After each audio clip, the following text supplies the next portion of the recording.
This is the Renaissance Men Podcast, broadcasting live on YouTube and Twitch. Now please welcome your host, Stuart Garrard.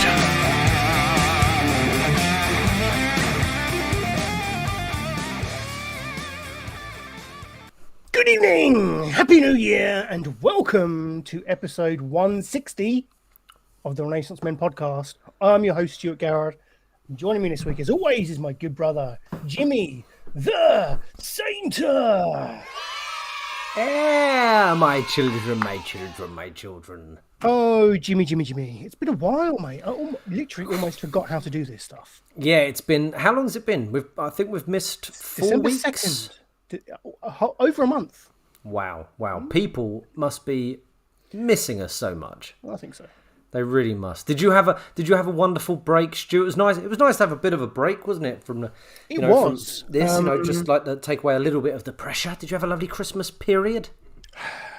Well, I did. Christmas was fine. It was kind of the run-up to Christmas for me was horrendous. Mm-hmm. I was trying, when I was doing the show notes, I couldn't really remember what I'd spoken to you about last. I seem to remember us talking about death of my cat, getting a new cat, a lot of cat-based chat, to be honest.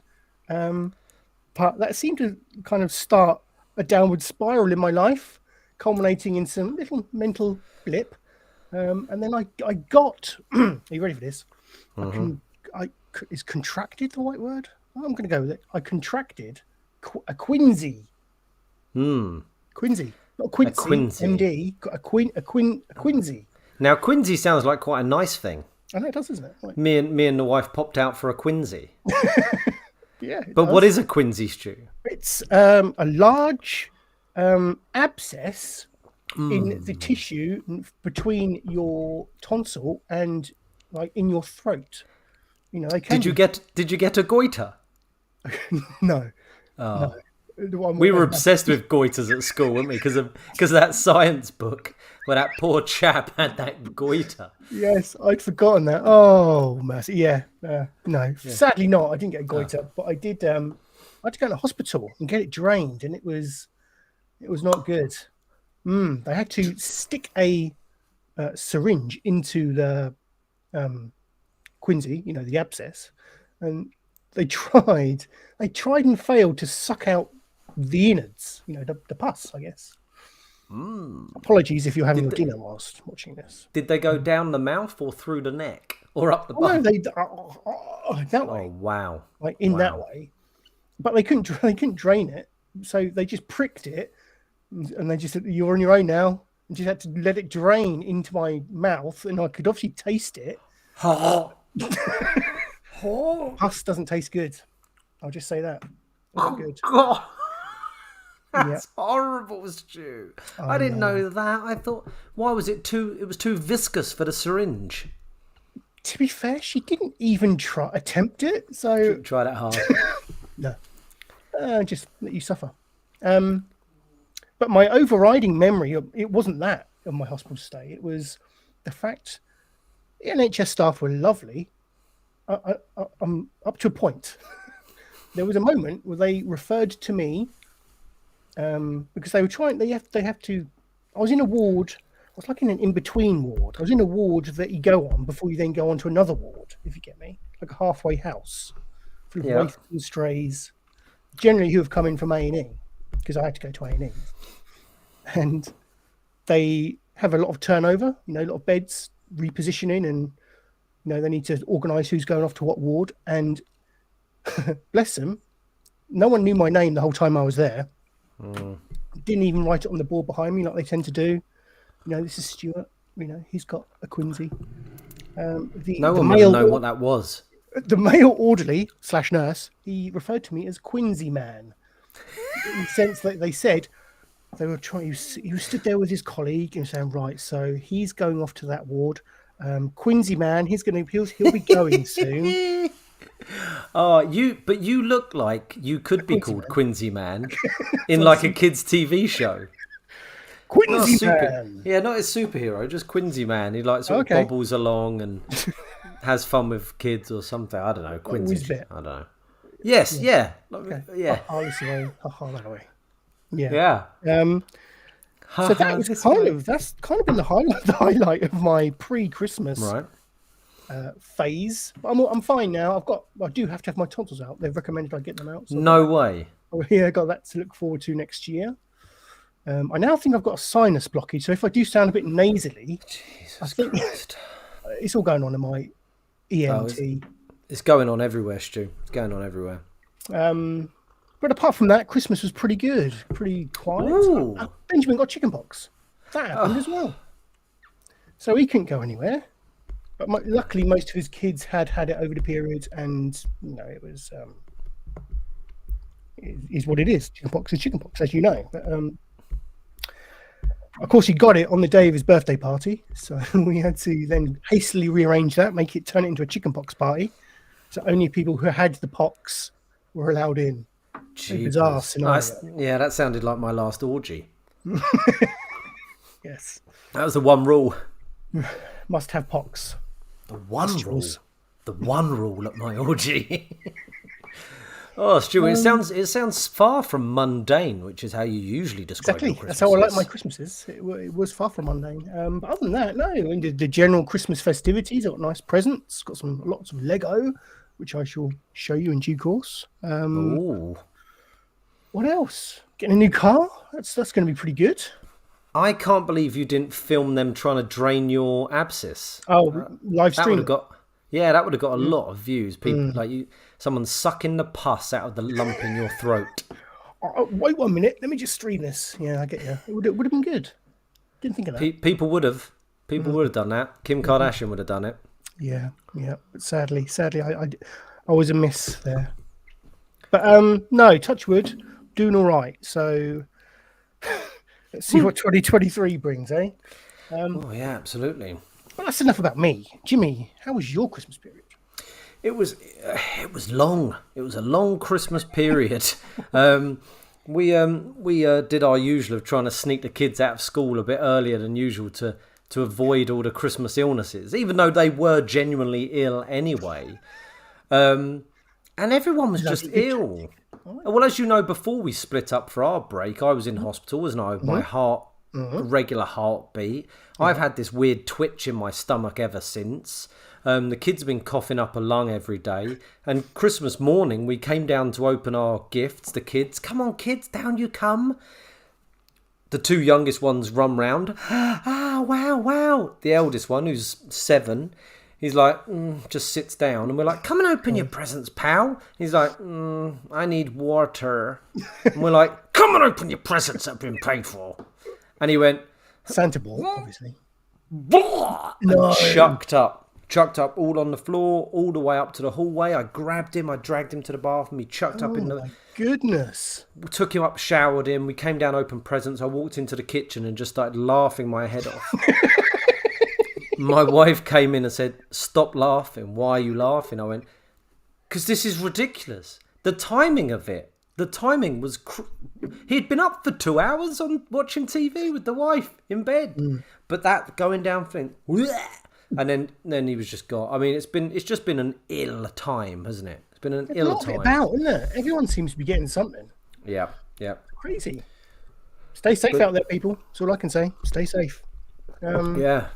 Other than hopefully the child is okay now. They're all okay, but they've gone back to school, so they've probably brought something home with them, haven't they?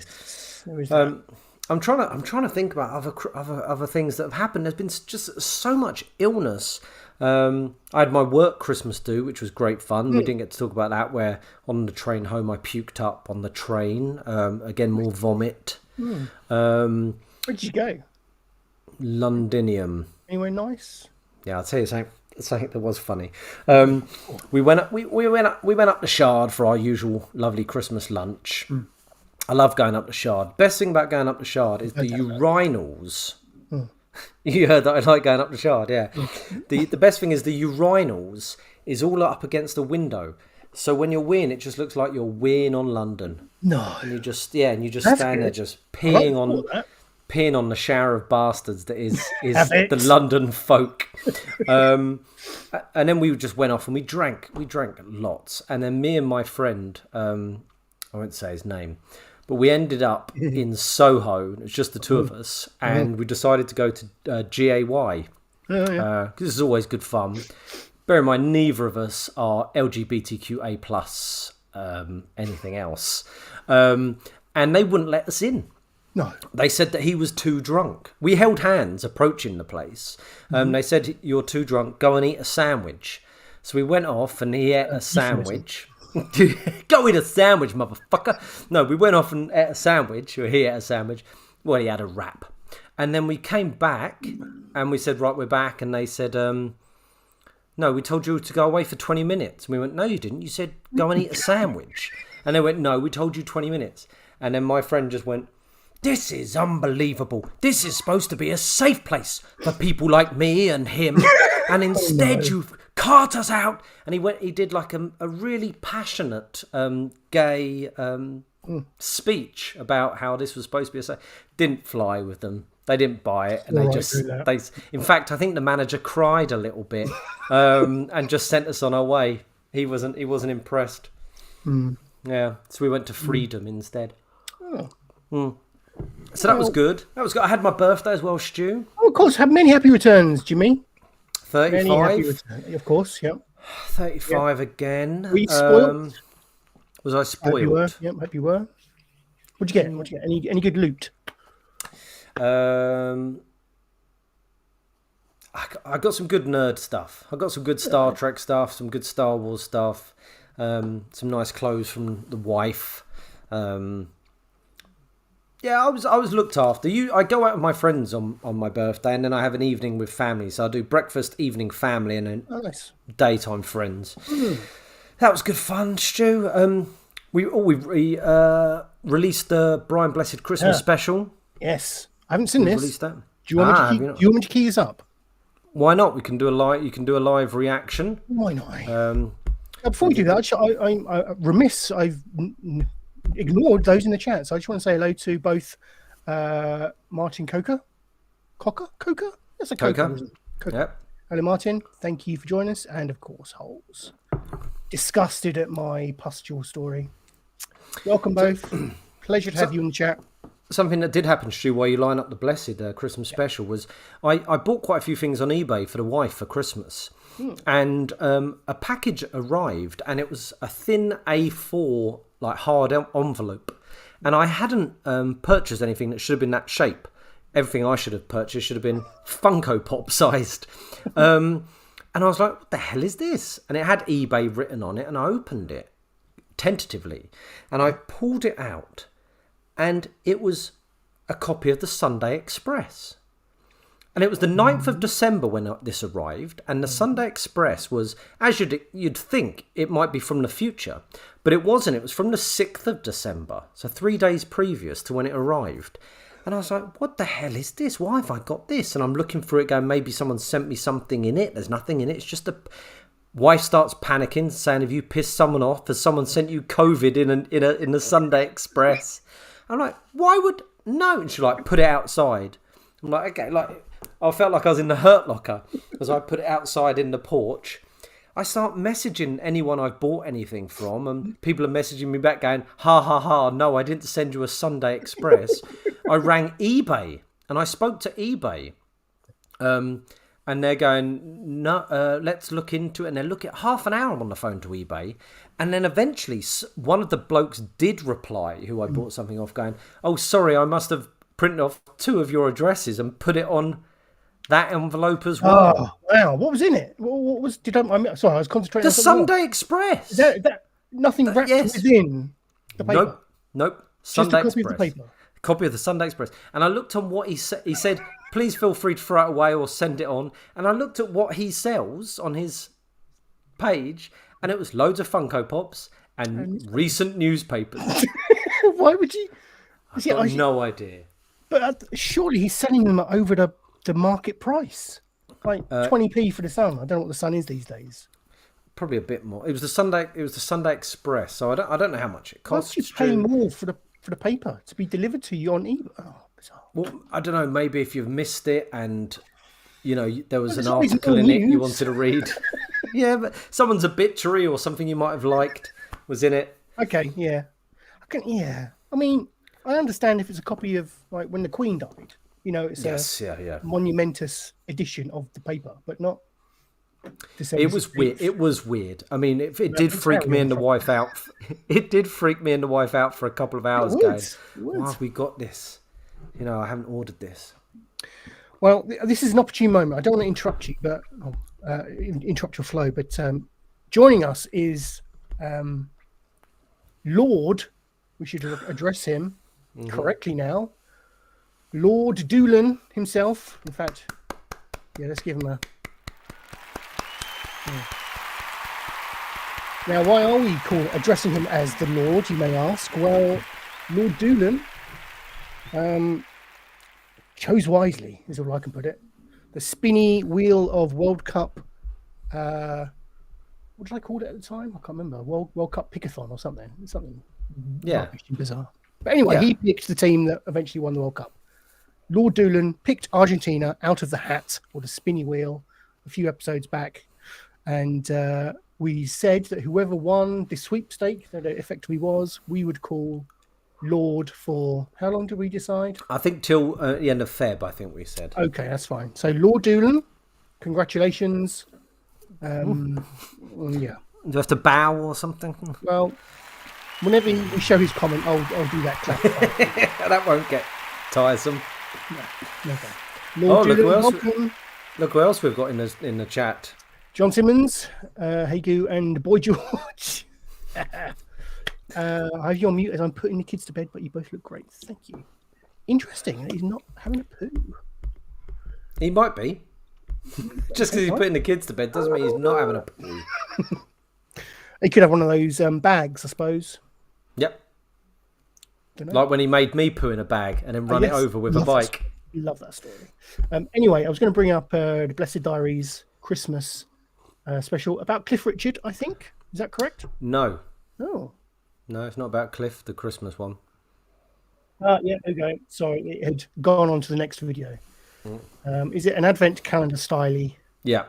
Edited by Tim Downey, directed by the show. The Real Matthew Earlier and myself. Let's check this out. Let me know if we have any audio issues, Jimmy. If you can't hear it, do let me know. Played Father Christmas. Let's do it the justice. December 1st, 2004. I played Father Christmas in the strangest place known to man. Lorraine Kelly's driveway. Lorraine had just filmed a programme for Sky TV about a new fad called anal bleaching. She'd been paid cash in hand, and to avoid the tax man, she'd conducted a rather cunning Christmas charity rules, which involved me sitting on a chair. Just as Father Christmas plopped in my seat, I beckoned the children forward. Ho, ho, ho, little boy, what would you like for Christmas? The Sky Electrics. Good choice. Have a Werther's. Is that it? Ho, ho, ho, little girl, what would you like for Christmas? Any kind of dollar. Good choice. Have a Werther's. Oh, my favourite. Ho, ho, ho, 57-year-old man in an anorak. What would you like for Christmas? Jackson 5. Have a Werther's. I thought to myself, I can't just give this sickly Germanic toothbreaker to all the little boys and girls. So, blessed being blessed, and out of the kindness of my own heart, I boiled up a bath of old Nonna Blessed's bovril. It's a secret recipe. Which consists of donkey's broth, sparrow marrow, armpit garlic, family yeast, a three-legged dog's nut, bottleneck of turkey, and because it's Christmas, an entire bottle of Lidl's finest potato vodka. I then dug out the largest, cleanest goblet I own and filled it to the brim, ready for the children to sup from. These fine concoctions seemed to go down very well with the children, so much so I had to keep topping it up. One cheeky so-and-so asked, "Please, Santa, can I have some more?" "Of course you can, you little scamp. Have a Bacardi Breezer." Come Christmas Eve, all the little boys and girls who had visited me had unfortunately come down with a vicious artificial herpes. Merry Christmas, everyone! That's the scariest Santa I think I would have to sit on their lap. Just no way. Terrify me. Looking up at him. The year 2000, June 3rd. Sorry about that. It was glitching a bit on my side. Do you see him in your urinal at the end there? I did, yes. Yeah. But it was glitchy for me too. It went black occasionally, like it was skipping. But no, yeah, we got the gist. It was very good. Yep. Very good. It's- Very un-Christmassy in the location. Glorious weather. I know, we were just blessed. We were blessed with it. The irony is the real Matthew Early played Santa in I don't know if it was Covent Garden, somewhere in London for one season. Yeah, he was very good. Well, he was very good. I think he probably did something similar to the Blessed Voice, I think. Yeah, Blessed is a very Santa-like figure, isn't he, really? Yeah. Oh, we got a lovely comment on that in the comment section. Yeah. Want to offer promotion to your channel, that one. Yeah, that's the one. Ooh. Yeah. Oh, lovely. At least it's not... at least it's not... What was the other one we got? Hot Bods or something? Yeah, Hot Babes or something, wasn't it? Hot Babes. I missed them. They should come back in the chat. So there we go. That was the Christmas Blessed. Got to get back into the writing room for 2023. Yes. Yeah, so, I think we've both had rather... Is exciting the right word? They certainly weren't mundane, were they? They were, I'm going to say exciting. Yeah. Exciting Christmases. And wishing... Eventful, that's a great word. Thank you, Jimmy. We wish, obviously, all our listeners, viewers, and whatever, supporters and followers... Firstly, hope you had a great Christmas, and secondly, hope you have a wonderful 2023. We could all do with a bit of luck. And he's hoping you get some too. So, sorry we haven't been around for the last month or so, but we're back, raring to go, as we say. If you do enjoy our content, then there's a variety of ways that you can support us. Let me just bring those up for you. Firstly, obviously, you can come over to youtube.com where you're either watching this or not. Twitch.tv/RenaissanceCast.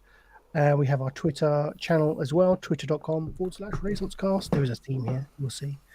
And we have our Ko-fi, where you can come along and buy us a coffee for, I think, the cost of £3, I think it is. So if you just want to put some pennies in our coffers, support what we do with a little financial, get yourself something nice type donation. Ko-fi, that's ko-fi.com/RenaissanceCast. But of course, just the fact that you're here watching us is more than enough support, really. So thank you for joining us. Stu, do you want to spread us back out? I feel like oh yes, my cousin is taking up most of the screen at the moment. Talk about me. Right, we've got some good questions this week. Oh, and it is time to kick off the show more formally as we take some listener questions. Bear with me. I just got to put the overlay back. There we go. Fine. That looks better. Yeah, it is time for Ask Us Anything.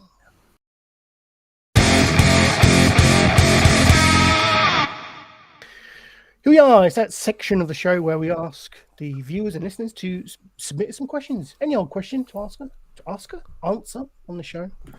I feel bad because I didn't actually ask Holly this week. Because I didn't want to bother her over the Christmas period.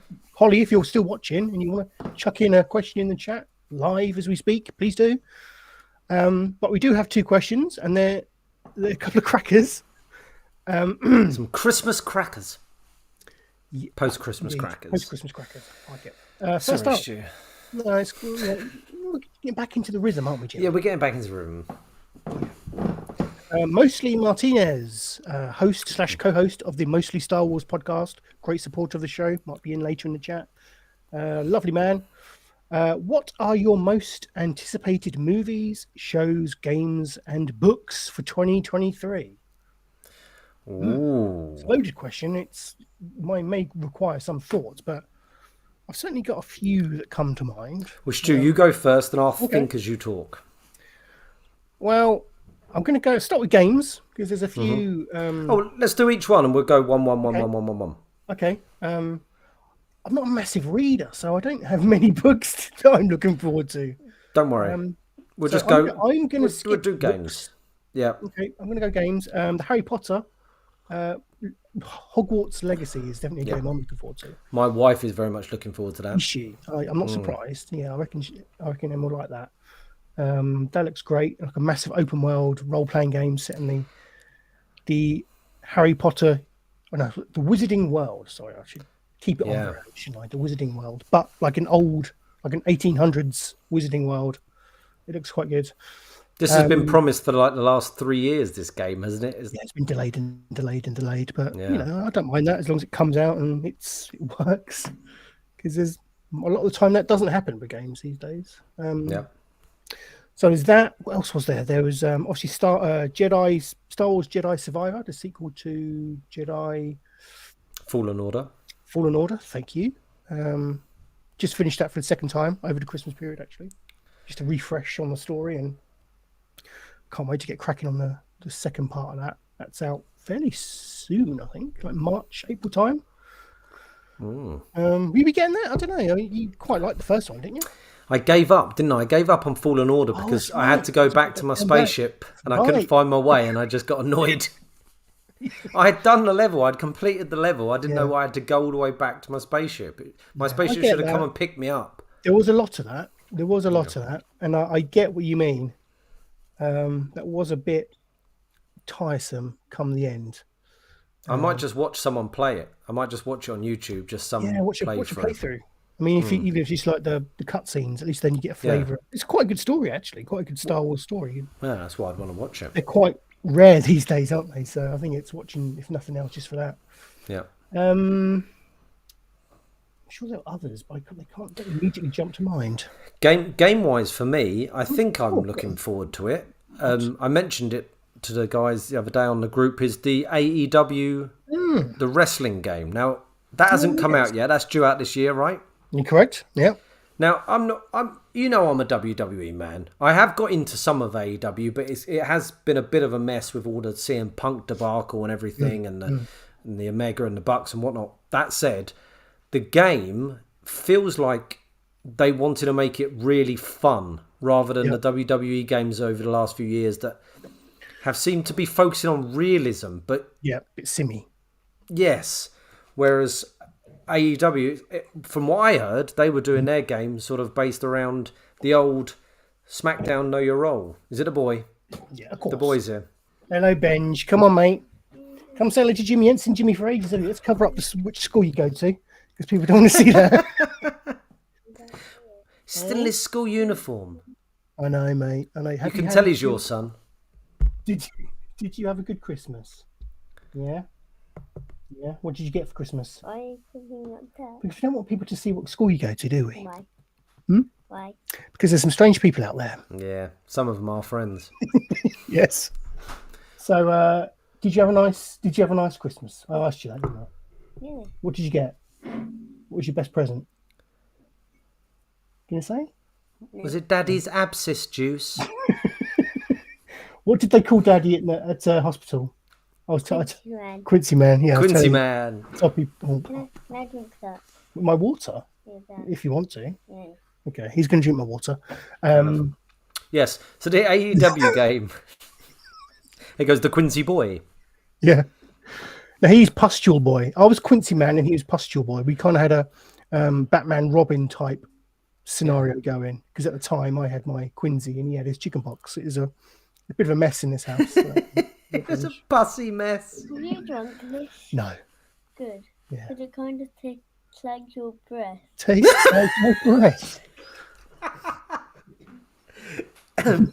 Kids say the most hurtful things, don't they? Don't they just? Look at my bench.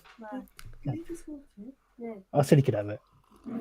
Oh, sorry, Jimmy. You were saying. All right. I don't know. My bench. I like the fact that your drink tasted like your breath, according to your boy. I haven't even touched it. Wonderful. I haven't even touched it. Little shit. Carry on. Your most anticipated game, AEW. I think I'm going to get that wrestling game. I haven't bought a wrestling game for the last few years. I think this is going to be, from what I understand, it's going to be more fighty and fun. Yeah, So I never played any of those, the N64 ones that this kind of takes the lineage from, those more, I don't know, like, kind of gameplay heavy, I don't know how to explain it. It's, like you say, less simmy, more fun, action-packed. Yeah. Fun to play. I don't know, mate, but it looks good. And the only games I ever bang on about on this show is Here Comes the Pain, isn't it? That's the wrestling game that I bang on about. Because me and my friend Sam Shaw Q used to have hour-long battles where you could just keep tapping and get up from every finisher, and we'd be sweating and half naked by the end of it, and it would be wonderful. And at the end of the match, it didn't matter who won; we had both had fun. So I'm hoping it's going to be like that. Okay, I'm just trying to bring up a list of like movies and such that are coming out in 2023. See if there's anything on here that Guardians of the Galaxy. You know, I think we can add in the general Marvel stuff. I think that's fair. Indy, I'm looking forward to Indy. Yes, Indy 5, of course. I thought that trailer looked fun. I have heard some worrying things about that Indy film. Go on. That it's about time travel is one yes, thing. I remember you saying. Yeah, which is a weird thing. Like, it could be good. Who knows? I don't want to prejudge, but let's judge. Let's be judgmental. Well, time travel's more sci-fi, and Indy for me is more spiritual. What is it? More sort of religious, religious fantasy, occultish. Yeah. Yeah, I'd rather there was isn't it? Like witches in it than aliens, and I don't know, but still, I thought the trailer looked great fun, so I'm looking for. And plus, the wife has said she's up for going to cinema to see it. I'm up for going to see it. Got to see that Lucasfilm logo up in the cinema. That is one you got to see at the cinema. I do agree with that. That's a big screen film. Excuse me. Ant-Man and the Wasp: Quantumania. I think that's probably my most anticipated Marvel film coming up. You know, mainly because we're going to hopefully see what Kang is going to do. Yeah, bring us back into the Marvel world. I think all of these TV series and films that haven't really pushed anything forward have sort of left people wandering around the Marvel cinematic universe with not knowing where they're going, hasn't it? So something that could give us some sort of direction would be good. I think hopefully that will do that. Apparently there's a film called Wonka coming out. Ah, yes. With Timothée Chalamet. Chalamet, yeah. It's a prequel, isn't it? He's playing a young Willy. Yeah. We don't need that, do we? Why do we need that? The story will focus specifically on a young Willy Wonka and how he met the Oompa Loompas. Well, that sounds exciting. The Tim Burton one showed us that, didn't it? Tim Burton did that. He had Johnny Depp as a little boy with his dad, Count Dracula. What's his name? Count Dooku. What's his name? Who played his dad in the Wonka film? Henry Malick. That's him. Christopher Lee. He played his father in that film, didn't he? And he was a dentist. And he had Wonka meet the Oompa Loompas. They've already, they've done it. Let's see it again. Super Mario Brothers movie. Obviously, that's going to be a cracker for me. Yeah. Me and the wife aren't happy. We're not happy about the casting of Chris Pratt. Yeah. It's to be won over on that, certainly. What have we got near the top of this list? Come on, where's the big hitters? June Part 2. Apparently that's coming out next year. Or sorry, this year now. No interest. First one was so boring. Mm-hmm. Spider-Man Across the Spider-Verse. That looks fun. I don't know. I don't know how excited I am for that, because I think I got all I wanted from the first one. I'm not sure I want to see. First one was so good, wasn't it? Yeah, it was just such a nice little concise story. Yeah. I'm quite happy with that just being it. But they want the money, don't they? It's weird, isn't it? Looking forward to films these days. We've got so many. So many films thrusted upon us. Do you know what I watched 3 nights ago, Stu? Planes, Trains, and Automobiles. No, Patriot Games with Harrison Ford and Sean Bean. Never seen it before. Have you not? No, never seen. I have a problem with Harrison Ford if he's not playing Han Solo or Indiana Jones. Me and the wife were discussing it. Like he can be a little bit boring when he's not playing. When he doesn't smile in a film. That's a bit harsh. He's a good actor. Oh, don't get me wrong. He's a brilliant actor, but he can be a bit boring, can't he? I like The Fugitive, but he's a bit of a boring. That's one of my favourites. He's a bit of a boring fugitive, though, isn't he? And great beard. I would say Han Solo and Indiana Jones are so different characters. They're so different. You wouldn't even know it was the same man. I think when I was a kid, I didn't know it was the same man. And then you've got every other Harrison Ford movie where he's... Oh, God, he's just this grubbly old man. That's fair. Do you think that's because Solo and Indy are so charismatic? Yeah, They're probably. these massive kind of characters in a cast of massive characters. They stand out on their own. And then Yeah, you've seen him do in his, such a the Doctor, charismatic. Yeah, president. Dr. Richard Kimball. something else. Even Air Force One, I enjoy it as a film, but I don't find him that exciting. Yeah, that's interesting. No, okay. Okay. Yeah, that's fine. Okay. I'm happy. That's fine. I'm That's it. allowing that. I enjoyed Patriot Games. Sean Bean looked lovely and young, and even a young Dumbledore was in it. Richard Harris was in it. Yeah, As it was a great. IRA terrorist, I assume. Yeah, and Samuel Jackson as well, looking older then than he does now. Yeah, he does seem to de-age, doesn't he? Yeah. Oppenheimer. Actually, this is a good one. This is one I'm having seen the trailer. I didn't really know this was in production, but this is Christopher Nolan's. I don't know. Is it a biopic? I don't know, but I guess it is a biopic of Robert Oppenheimer, the American scientist who developed the atomic bomb. Yeah. I am the bringer of death. Is that his famous quote? I have no idea, but it sounds good. Little bit of class there for the show. Yeah. I'm pretty sure that's what he said. I am the bringer of death. Once he had invented it, he'd gone, oh, why'd I do that? Shouldn't have done that. I'm the bringer of death. Mistakes were made. Sorry, guys. But no, I mean anything with Christopher Nolan. And Emily Blunt's in it. Cillian Murphy, Matt Damon, Robert Downey Jr. A stellar cast.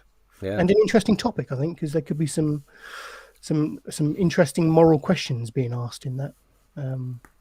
So looking forward to that. That'll be Some good stuff. Cinema film for me. Oh, nice. See it on the big screen. And so books, Stu. That's films and movies and games discussed. What books are you looking forward to? Can't read. Yeah, I'm looking forward to the new phone book. A few people I've lost touch with. The February edition of Razzle. I saw that's going to be a good one. Our TV. We didn't do TV. Quickly, I don't know. If there's a second season of Andor this year, I'm going to talk about Andor later. Yeah, I don't know if there is. Probably not. TV, yes. What stuff's coming out? There'll be something Star Wars coming out, I'm sure. Yeah, I'm sure there is. Oh, The Acolyte. That could be good. If it's like old Republic era stuff, and focusing on the Sith, that I'm quite interested to see what they do with that. What else are they doing? I tell you what, I'm not looking forward to is that bloody is it Echo? Echo the Dolphin. Oh, Echo the Marvel series. Yeah, the deaf girl character from Hawkeye. That doesn't. Oh, that's going to be a tough watch, man. Yeah. What? Yeah. So that's something I'm not looking forward to. I don't really It's want going to to be end it on some a crap. bummer. The Last of Us TV show, that's out soon. Oh, interesting comment in the comment section from Richard Fish, an old friend. I say an old, he's not old. A friend of mine who I haven't seen for years. Fish, hello. Dickie Cod, as he's also known. Dick Cod. Yeah, Barbie. That's a good shout coming out. That does look fun. Margot Robbie, Ryan Gosling. Who have I once told you the story of how I was mistaken for Ryan Gosling? Stu? Fuck off. Really? By whom? Barmaid. Foreign barmaid. I was in a pub in London and she came up to me at the bar and she had a picture of Ryan Gosling and she went, "Is this you?" And I went, yes, obviously. She went, "Oh my God." I was like, "Beer, please." And then she came over again and she went, "I sent the picture to my friends. They said it's not you. No way. No way is that you." That's like, you groomed her technically. Groom her? You did, yes. Yeah. Took advantage of her foreign ways. Innocence. No, she wasn't like from a long lost tribe who didn't know what to do. She was, just Eastern European. Oh, brilliant. How could she make that mistake? Never mind. Easily. Funnily enough, I get a lot of that with that darts player. Bristow. Is this you? No, a good one at the moment. Bald chap. Oh yeah, the baldy. Yeah. Pretty ugly. Is this you? It is you? Yeah. Why, yes, it is. So I sign away their autographs with a dart on their arm. with some tungsten. Yeah. Nice. There you go. Barbie, yeah, that does look good fun, Barbie. Does? I know. Does. I think Rich is having a laugh, but I thought it looked all right. It's a musical, I believe. I think it's a musical. Is it? I think so. Oh, Joker. The new Joker 2, film. yes, Is that coming Joker out 2. this year? Surely it's coming out this year. Must But be. That's a musical as well. With Lady Yeah, Gaga. yes, Stu, you've got me. That is that and Indiana Jones. They're the films I'm looking forward to. okay. That's the long answer to that quick question. Yeah. Christ, it's going to be a long one. Let's. Well, we haven't been here for a month. Next question. Political hot potato by Rock. Where is it? What have we done? He's asking the rhetorical question. What have we done to deserve such a bunch of wankers in government?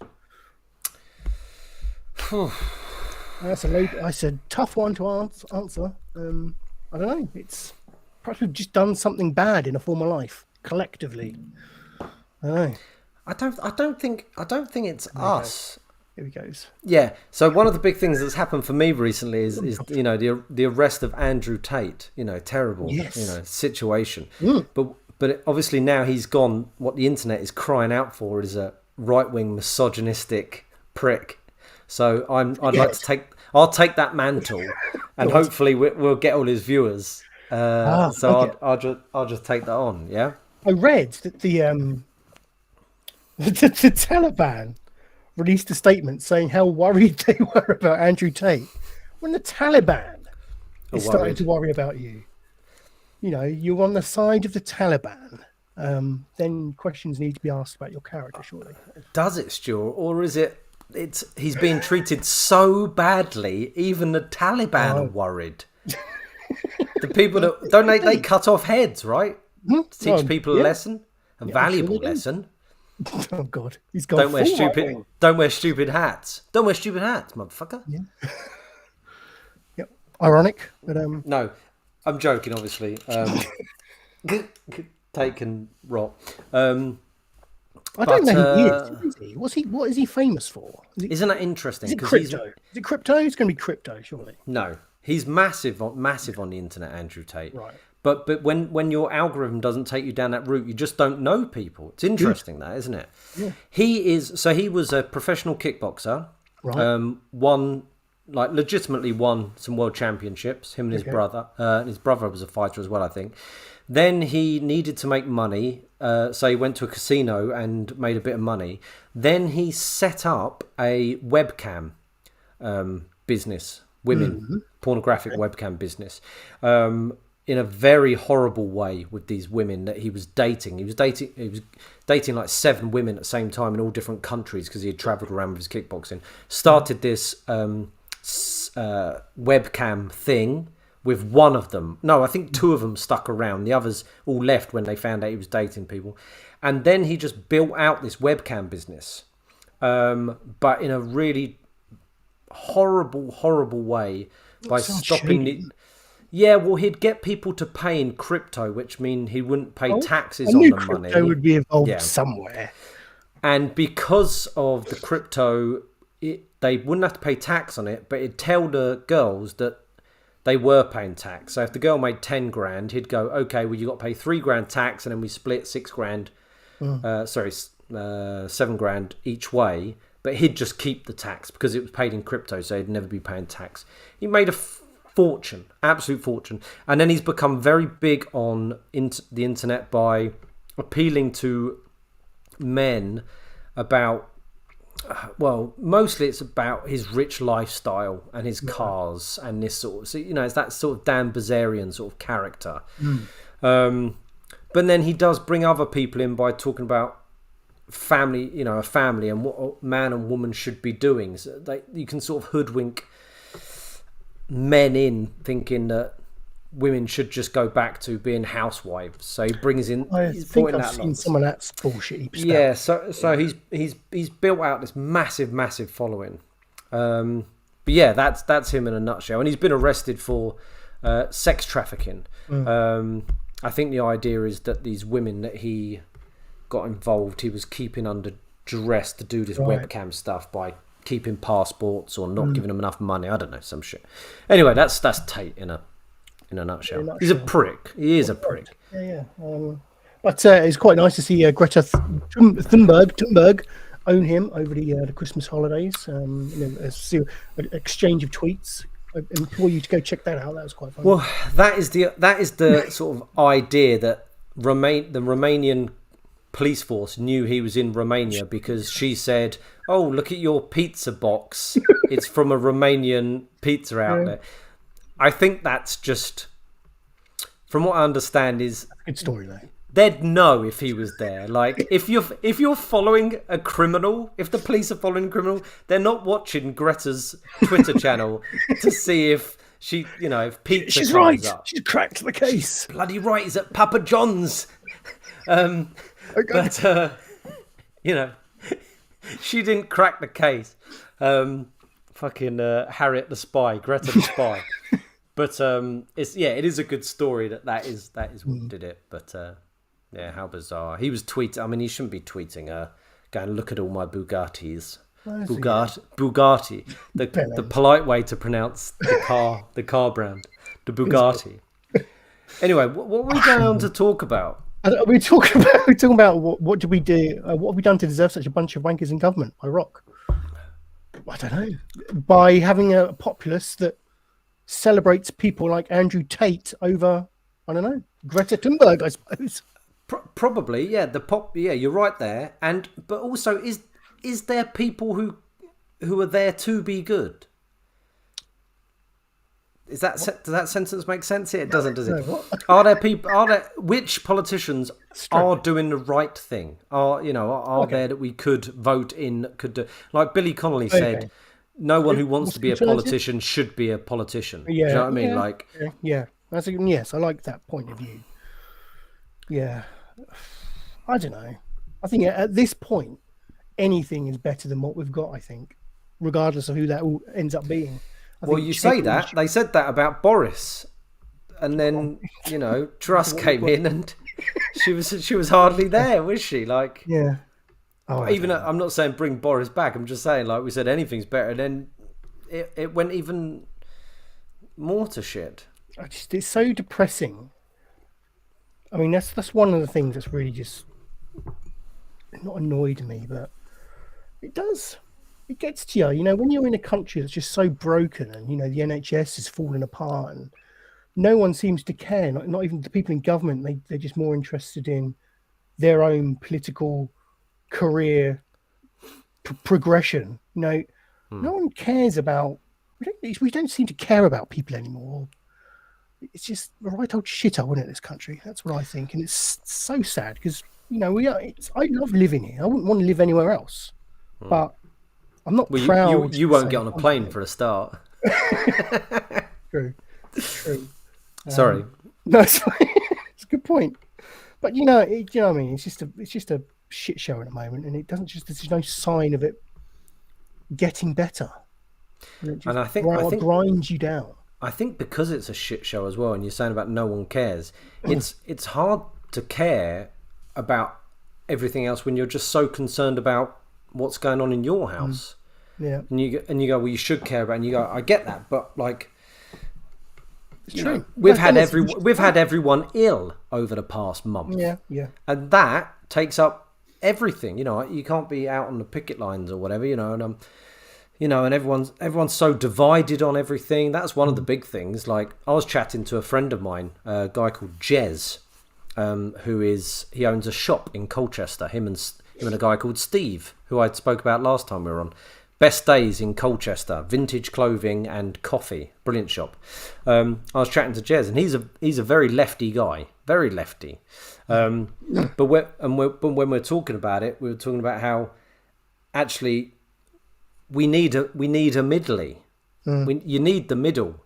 I heard someone on YouTube saying it shouldn't be right and left. It should be about the right and left coming together, not pulling apart. How do they meet instead of arguing their cases and never coming to a consensus? Yeah, I think that's sadly, I say sadly, that's my point of view, but I don't think they let that like extreme left, but like, you know, just normal left wing politics. I don't think will ever become mainstream in this country. I think it's when they move into into that centre ground, like you say, that's when it becomes attractive to people to vote for it. You know, when it's not quite lefty, you know, borderline communism, but it's kind of, it takes a bit from the right, a bit from the left, and kind of in that homogenized special middle zone. I'm doing this with my hands. I don't know why. Everyone's so different though, as well, isn't it? All the religions that screws with people, all the sexualities, all the genders. Everyone's so different. It's so difficult to get something. I think it's just our job to bring the love each and every week. Yes, I agree. That's all I try and do, is just try and be nice to everyone. Yeah. Spread the love, pay it forward. Hopefully, change will happen. I don't know. I felt a bit like Martin Luther King there. Did you? You looked a little bit like him as well. Yeah, within reason. He was an arsehole as well, though, wasn't he? Was he? Didn't they find tapes of him like bad mouthing women about hitting women and stuff? Okay, I shouldn't say it, should I? I'll lose our allegedly. I'll lose our demographic of Martin Luther King supporters. Yeah. For all I understand, he was a great guy. So to answer Rock's question, don't know, but let's just make the world a happy place. Pay the love forward. Holly does have a quick question for us. What was the person who discovered milk doing to the cow? That is a bloody good question. What were they doing? What were they doing down there? Hey?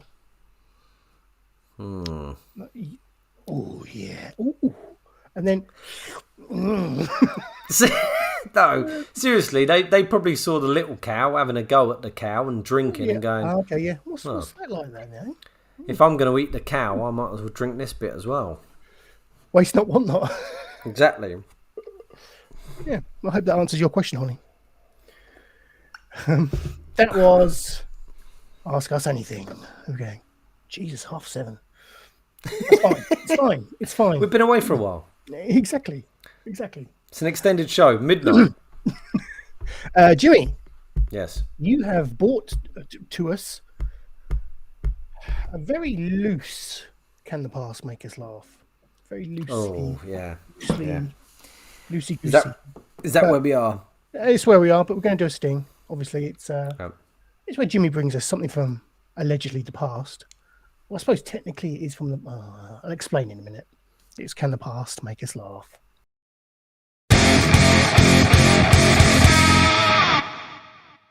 What I'm trying to say, he's bought us something from a week ago, I think, technically. Do you know what, Stu? I just wanted a laugh. I wanted a laugh. We haven't been here for a month. I wanted a bloody laugh. And I was trawling through the old sitcoms again. I went, do you know what? I'm just going to... This came up, and I thought, I bet this makes me laugh. And it's a sort of segment we'd like to do on this show, but, you know, you can't do it better than Phil Schofield and Holly Willoughby on this morning. I just thought, screw it, I'll just bring a funny thing that looks funny, and let's see if we laugh. So this is Can Phil and Holly make us laugh? Is there no concept we can go into this dry, as it were? Haven't even watched it. I haven't even watched it. No, but I saw a couple of shots from it, and I thought, do you know what? It's good. I think that will make us laugh. Okay, well, let's have a laugh. Let's try this. So this is okay. Well, I'm looking at children's innocent drawings crack Philip and Holly up. Oh, okay. There's potential here. Yes, there's potential, Stu, and it's a potential for a new bit for us because we have a lot of listeners who have kids. Yes. A lot of listeners of ours have kids. So if we like this, that's what we'll do next week. Send us in your kids' drawings and make sure they make us laugh. Can we sponge from the past? Here we go. Let's play the video and see if it's a goer. I bet Holly's a goer. I'm sorry. We've got something else that will make you smile now. We love it here at This Morning when you send in your children's seemingly innocent drawings. You may remember that last week we asked you to send in some more drawings. So we did them a while ago and it went viral and it made everybody laugh and they were absolutely brilliant. And so we said if there's anything happened over the weekend whilst your kids have been drawing, then please send them in. Now, we haven't been shown I've just looked down. these. I've just seen the first one. We specifically said, please don't share them with us until Here we we're go. on telly. So here we go. Let's all discover these together. Lauren says, Finley drew a fantastic space rocket, complete with flames at the bottom and a flashing light at the top. Well, that's clever. Lauren said, my 6-year-old son drew this picture of the world with a thermometer in its mouth. Oh. It's a Jamie cock in says, a- this is a drawing of me from my child. Don't I look beautiful? Yes, you really do. Okay. My daughter coloured the knickers in because apparently you could see them.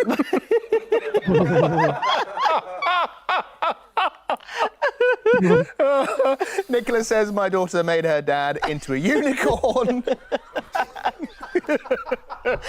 Nadine said, my daughter drew this picture of my partner. They're his jogging bottom toggles, apparently. That's what they are. It's all cleared. Tasha says my daughter Freya made a beautiful unicorn mask. Look at that. Oh, Shelley said my son made me this card. It's the best card I've ever received.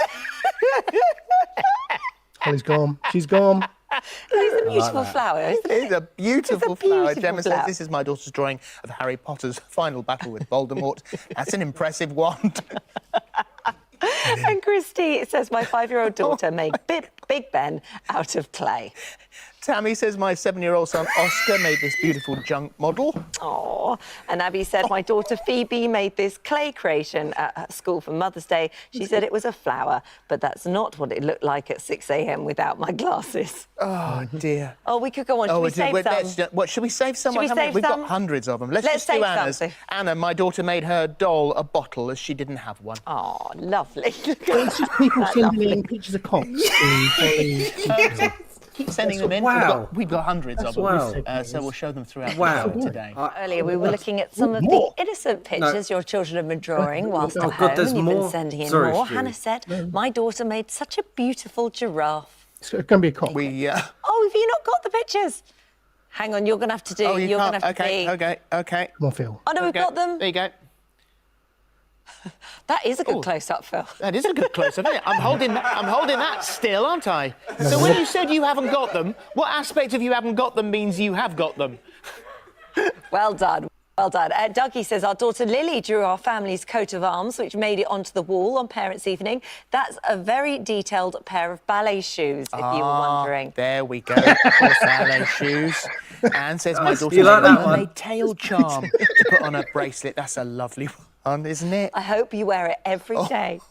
Kat says, my young son, Charlie, age 5, drew this picture to say thank you to our elderly neighbours. What a beautiful creation.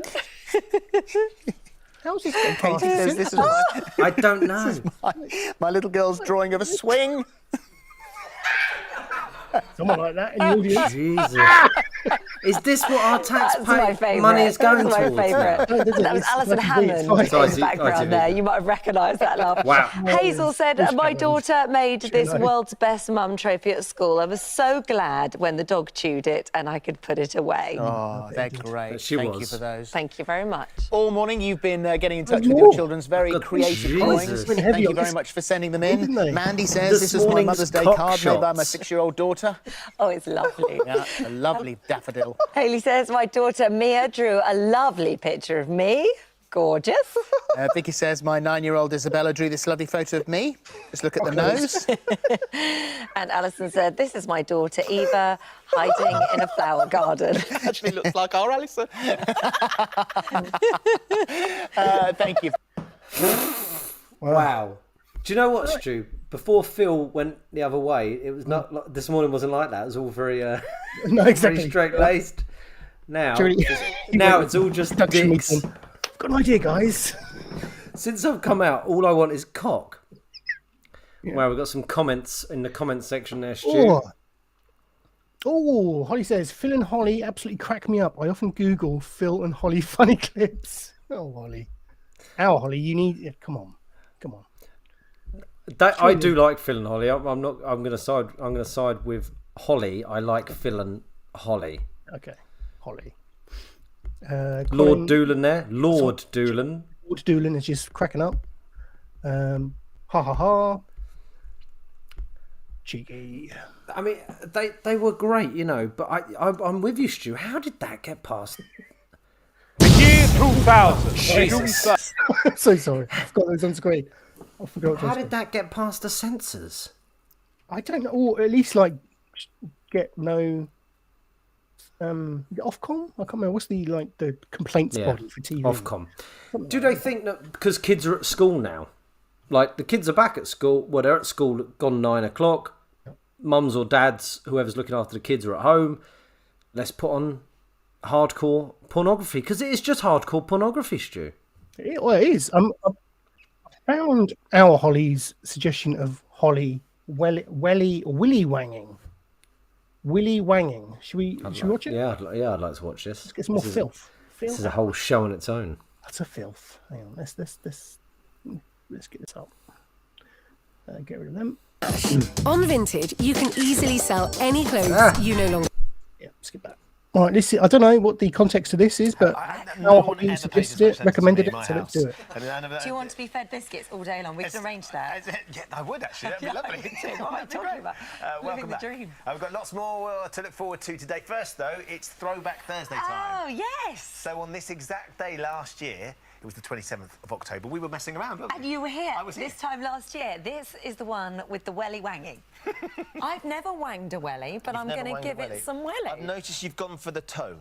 What, the toe hold? The toe hold. Traditional toe hold. That's not traditional toe hold. That's poor weighing technique. Is it? You're not going to get as good purchase. Well, Shepherd, Look, we've set up a target in front of us. We've taken some of the lovely soft furnishings, including a gold pumpkin. Okay. Pumpkin?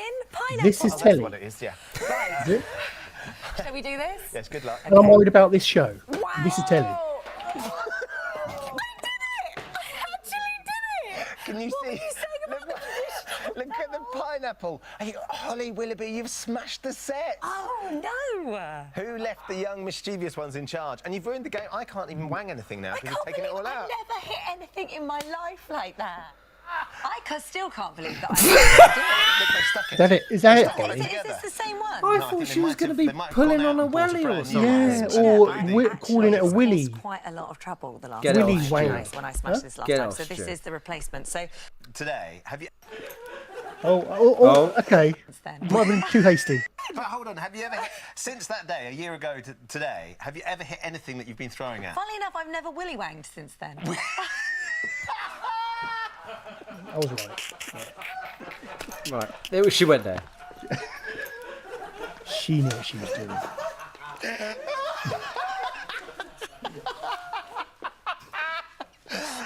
I, however, haven't stopped. You know, I've got a nephew called Will, and as we were talking about this earlier, I said that Sam and Jack and I went welly wanging with Will, and Will was welly wanging. Yeah, it's not easy to And say. it's not easy. And I said, don't make that mistake, Holly. And she did. Moving on. Oh, Stu, get If rid. you have a memorable moment you'd like Get us to rid. dig out for a future vote, throwback. Do you know what, Stu? I do like them, and good luck to Phil and Holly. I know they got some stick recently for pushing in a queue to see the Queen's corpse, but they're doing their bit. I'll be honest, if you want to see the best daytime television thing where it's a bit pornographic, is when Richard and Judy had a nude model on, a woman. Have you seen that? No. Richard and Judy have a nude, a life drawing model on, and she's an older lady, but she's got a cloth over her, and YouTube might not show it because accidentally you do see her vagina, and Richard's chatting to her as her vagina is hanging out. Oh, dude. Just for once, there are two cunts on TV before 12 o'clock.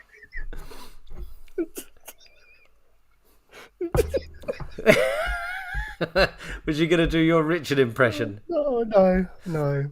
I couldn't think of anything to say. Is that a vag? You just taken back. It's a vag. Is it a vag? Yeah, it's a vag. Can we see the vag? Honestly, it's an old grey puby vag, and Rich and Judy just mercy. chatting to her. Yeah, it's good. That's better than welly wanging. Oh dear. Oh, I've missed doing this shit. Well, there you go. I apologise, Stu, with the Can the Past Make Us Laugh. We did. I thought it would be. Sometimes they're funny, old Holly and Phil, but maybe not on a Friday night at 7:52. It was all right. It's better than the Willy. Sorry, I've done it now. The welly wanging. But yeah, there we go. That was Can the Immediate Past Make Us Laugh. Yeah, and there was a lot of nice cocks there. Yeah, it did. I'm not going to lie. Yeah, and Stu, let's use it. Let's take those lemons and make lemonade. Listeners out there, please send us your pictures of penises. Is that what Phil and Holly asked for? Essentially, get your kid to draw a cock and send it to us, and we try not to get arrested. Was that the goal? I think that was the goal. Must have been.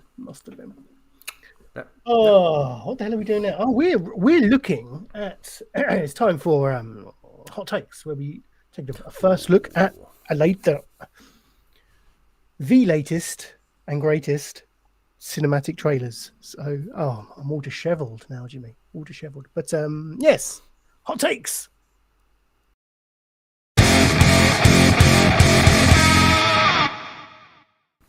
Papa! Hot takes. Here we go. And we've got a cracker this week. It seems like we're both fans of The Evil Dead, Jimmy. Yes. Well, yes. Especially Ash versus The Evil Dead, the TV series. That's probably sacrilege to an Evil Dead fan, but that's my favourite stuff. I say I'm a fan of Evil Dead. I like Evil Dead 2 and 3. I haven't seen Ash versus the Evil Dead, but I like Evil Dead when it's very, very dark comedy. I'm not a massive fan. Evil Dead 1 is very good, don't get me wrong. But I just prefer when it takes a more comedic route. As I understand it, 2 is a bit of a remake of 1, isn't it? That's how I view it, certainly, yeah. But I think there's arguments for and against that. But certainly, yeah, I think it is a remake, very much so. Yeah. But why are we talking about Evil Dead? Evil Dead, because Evil Dead Rise. The trailer for Evil Dead Rise released this week. So let me I'm trying to look into the IMDb details because please do. Sam Raimi is involved in this project. You know, the original director, writer, and whatever from the original Evil Dead movies. He is involved in the writing process for this film, so that gives it some gravitas to me. I'm not sure how much involvement he had in what was that? Ash versus the Evil Dead. Well, there was a fourth film, wasn't there? There was a film called The Evil Dead, wasn't there? Which is a lot less hot comedy and is horror. I think he was a producer in it. Okay. I think what's the guy who plays Ash Williams called? Bruce Campbell. Bruce Campbell. I think he has a cameo in it. I think Ash versus the Evil Dead he's an executive producer on it. Raimi. Only a monster wears a hat inside. Yeah, typical insane comments from Alex Roth. I mean, the man is literally insane. The stuff I've heard from him over the Christmas period would turn your stomach. So Sam Raimi is involved in Ash vs. the Evil Dead. He's always got his fingers in these Evil Dead pies, doesn't he? But you want him heavily involved. You do. I think writing the thing is heavy involvement for me. Yeah. Anyway, let's watch the trailer because we know I get stick for waffling too much in the preamble. So we've got a tough crowd to please. So let's please them. So as I just faff about with getting the link, let's do a bit of that. Yep. There we go. So quick recap. Have you watched this? This is your first view of this? Never. Yep. First view. So this is the Red Band trailer. So it's the more violent version of the trailer. So those of a nervous disposition may wish to leave the room. But those who like a bit of gore and violence, enjoy. I do. Let's do it. Right, let's go back. This is the trailer for Evil Dead Rise.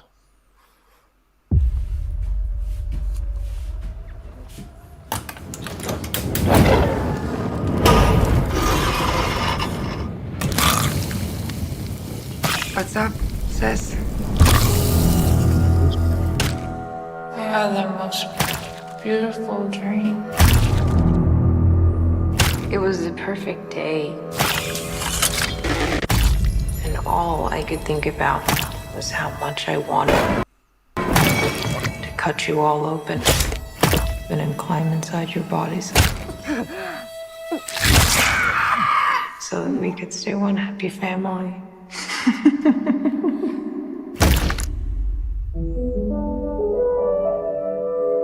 When I was just a little girl,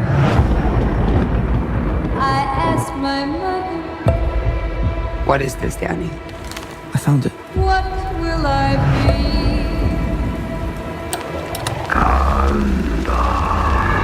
Will I be pretty? Will I be rich? Here's what she said to me. Open up now. You don't look so good, Mom. Nothing a big old kiss from you won't fix.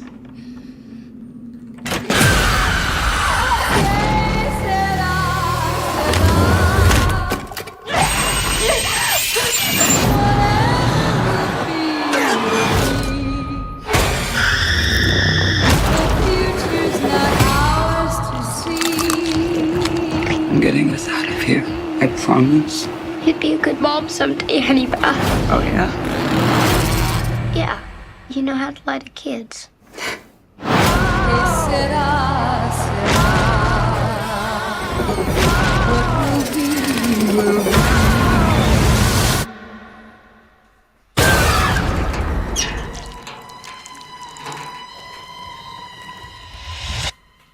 Mom? Mommy's with the maggots now.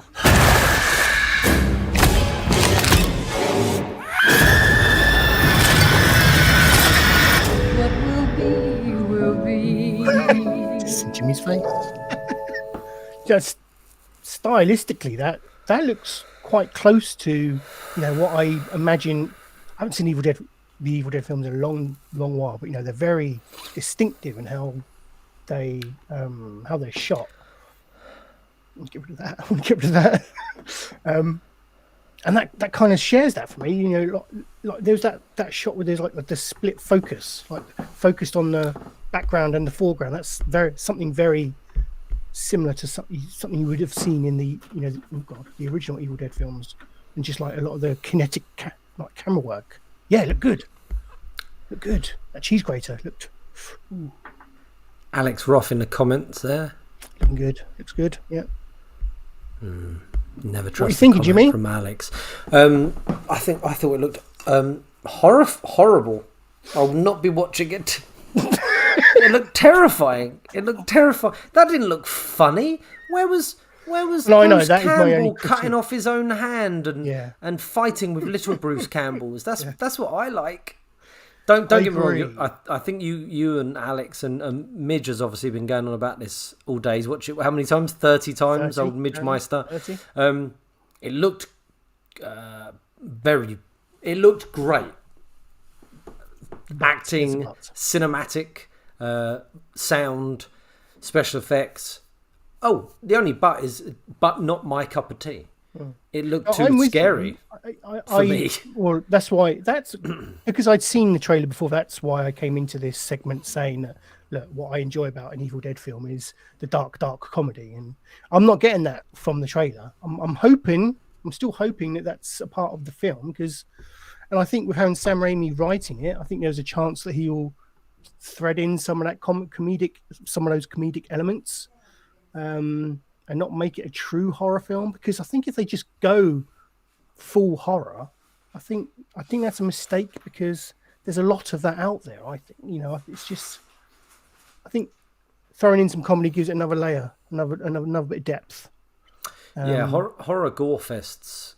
They're there's that film at the moment which is sweeping the nation about that clown, isn't there? What's it called? Creeper, Deeper, Seeper.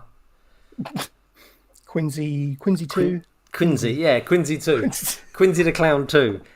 That's like they're going, oh, people are throwing up in cinemas or whatever. Yeah. That looks like a horror gore film. Little girl at a blooming peephole and her mum's on the other side looking terrifying. Yeah. Yeah, that ain't for me. It looks great, and if you're a fan of horror, I bet it's brilliant. But I'm not. What would you have to see from another trailer to make you want to go and see it then, or to lessen that fear that you've got? A bit more comedy. Bruce Campbell. The thing with Ash versus the Evil Dead, it's more like action than it is horror. Like Army of Darkness. Yeah, it's like comedy action horror, isn't it?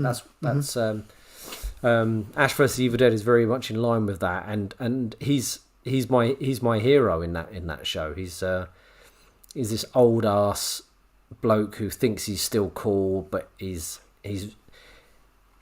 wears a girdle. He's got false teeth. He thinks he can woo waitresses. He thinks he can pay for his. Pretty much, yeah. He thinks he can pay for his breakfast in a restaurant by offering the young waitress to go to the bathroom to have sex with him. He won't have to pay. And he's awful, but then he'll do something very heroic. Yeah, I like redeemable. That, he's redeemable. Yeah. Whereas that just looked really scary, really horrible. Just not my thing, but still very good. And if you're a horror fan, I'm sure it's going to be brilliant. There seems to be a lot of Ash-like imagery in there. I guess the protagonist of the film, who's one of the ladies. I don't know what her relationship is to the kids. It didn't seem like she was the mother. It felt like there was the mother, the kids, and then this lady. When she's got the chainsaw covered in blood, that was a very Ash image, wasn't it? Yeah, yeah. And there was the Evil Dead sort of camera being the eyes, or that sort of thing. Yeah, it's got the tropes, isn't it? It's got the things you want to see. Just no Bruce Campbell, which is an issue, I think. It's an inescapable issue, I think. But yeah, for me, if you're doing Evil Dead, you need Bruce Campbell. You want Bruce Campbell. If you're doing any film, you should get Bruce Campbell.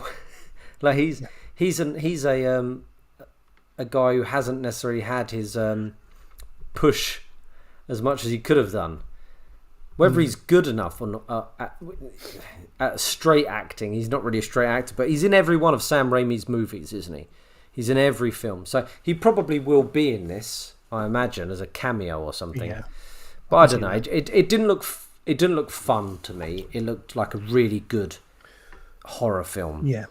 But that ain't my bag, baby. No, and that's fine. If you're an Evil Dead fan, you may need to adjust your. I don't know where I'm going with that, but Bruce Campbell needs. Yeah, that'll do. Oh, Roggy's just joined us in the chat. Hello, Roggy. Oh, good comment from Alex Roth there. He's written chainsaw. Do you mind dressed like an usher? No, the usher. Oh, yeah, the singer. Usher. Do you know an usher at a cinema? What Tickets, please. Tickets. What song did Usher sing? The Thong Song. No, that was that was Usher, wasn't it? Yeah. Thong. Usher at a Jewish wedding. Alex again, just nonsense. I told you, he's an evil man. Some of the best I've had. Oy vey. Yeah, that's a comment of the year so far. It's been a short year. Thanks for hat. Did Usher do the thong song? Yes. Yeah, I like Usher. He was a cool dude. I'm fine to be compared. He didn't, did it? Or was it Cisco? That was Cisco. Cisco did the thong song. This is a great reaction video. To the, Shit, I forgot we were still doing this. Are we reacting to the Usher video? Well, we can do a cut. Are we doing the other trailer? Oh, fuck it, why not, eh? Usher was a lot more serious. Usher was a lot more serious than Cisco. And I don't think Usher could do a one-handed cartwheel like Cisco. Right, let's queue up this next trailer, which is for Renfield. So this is the new Dracula outing, isn't it? Focusing on his familiar Renfield. I've seen this. Apologies, You know, Stu, know. sorry, before you go Go on, on. did you want any particular background at the moment? Because it's just black at the moment. Is it? Mine's fine. Yeah. Oh, I've just got black with a little picture up in the corner of nothing. You know, that little JPEG picture. Yeah, audience, viewers, can you see the hot takes background? Or is it just black? John Simmons Scout Modeler says Cisco. Yeah. Yeah, Cisco. Thong. Right, well, let's... That's when thongs were good. Do you say songs or thongs? Thongs? If thongs, sorry, I got a lisp. Right, anyway, this is Renfield. It's a new take on the story of Dracula and his familiar Renfield. It's got... well, you'll see who it's got in it. Let's watch it. It's great. Interrupt. Are you okay? Let me get back. Sorry to interrupt. Are Just you back. okay? Brilliant. I need to get out of a toxic relationship. Why don't you start by telling us what brought you here? My boss, he's different. You can't get him out of your head. No. I need your assistance. I'm coming, master! Oh, you feel like he could destroy you with the snap of his fingers. Wouldn't even need to snap.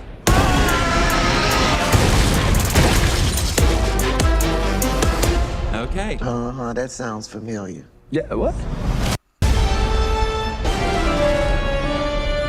Renfield, bring me innocent victims.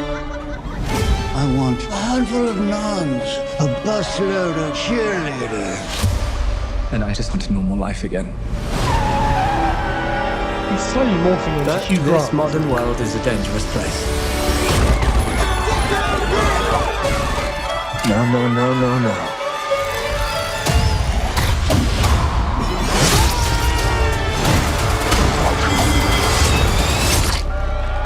Thank you.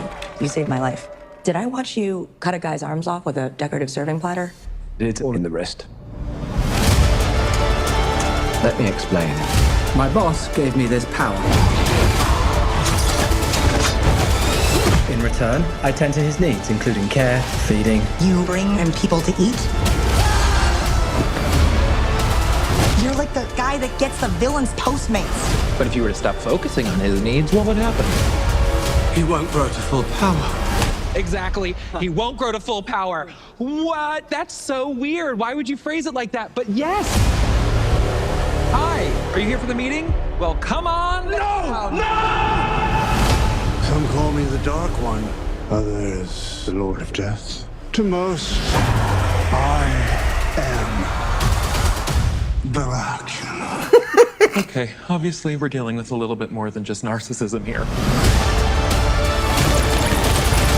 Now, let's eat. I don't even know what to say about that, Stu. It's What the alright, fuck was but- that? Oh, I'll watch it.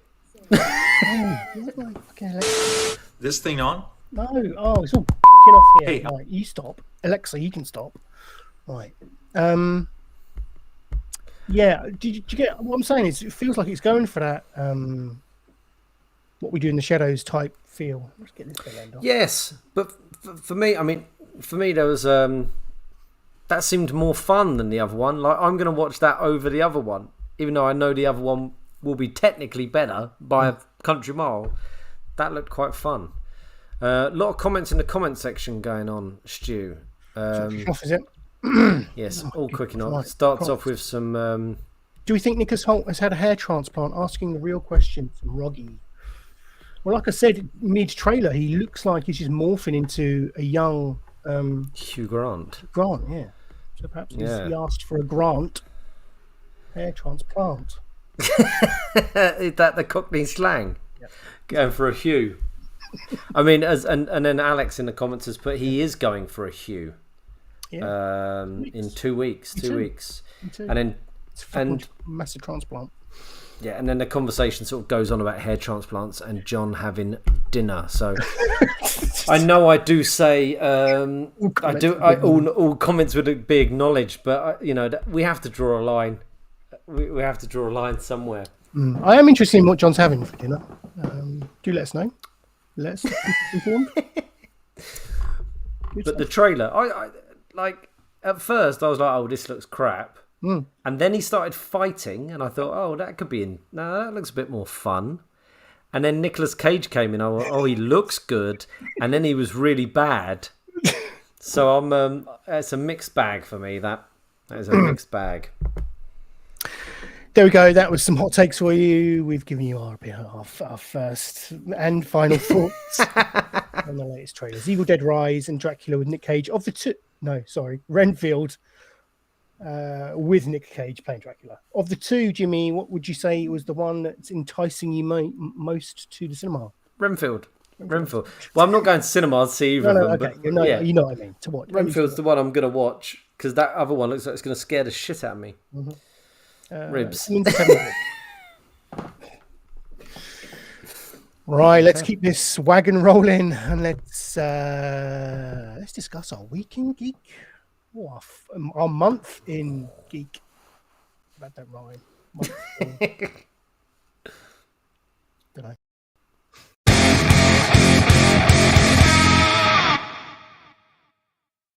I was hoping we'd start the year off with a nice, smooth, crisp show. It's been pretty smooth.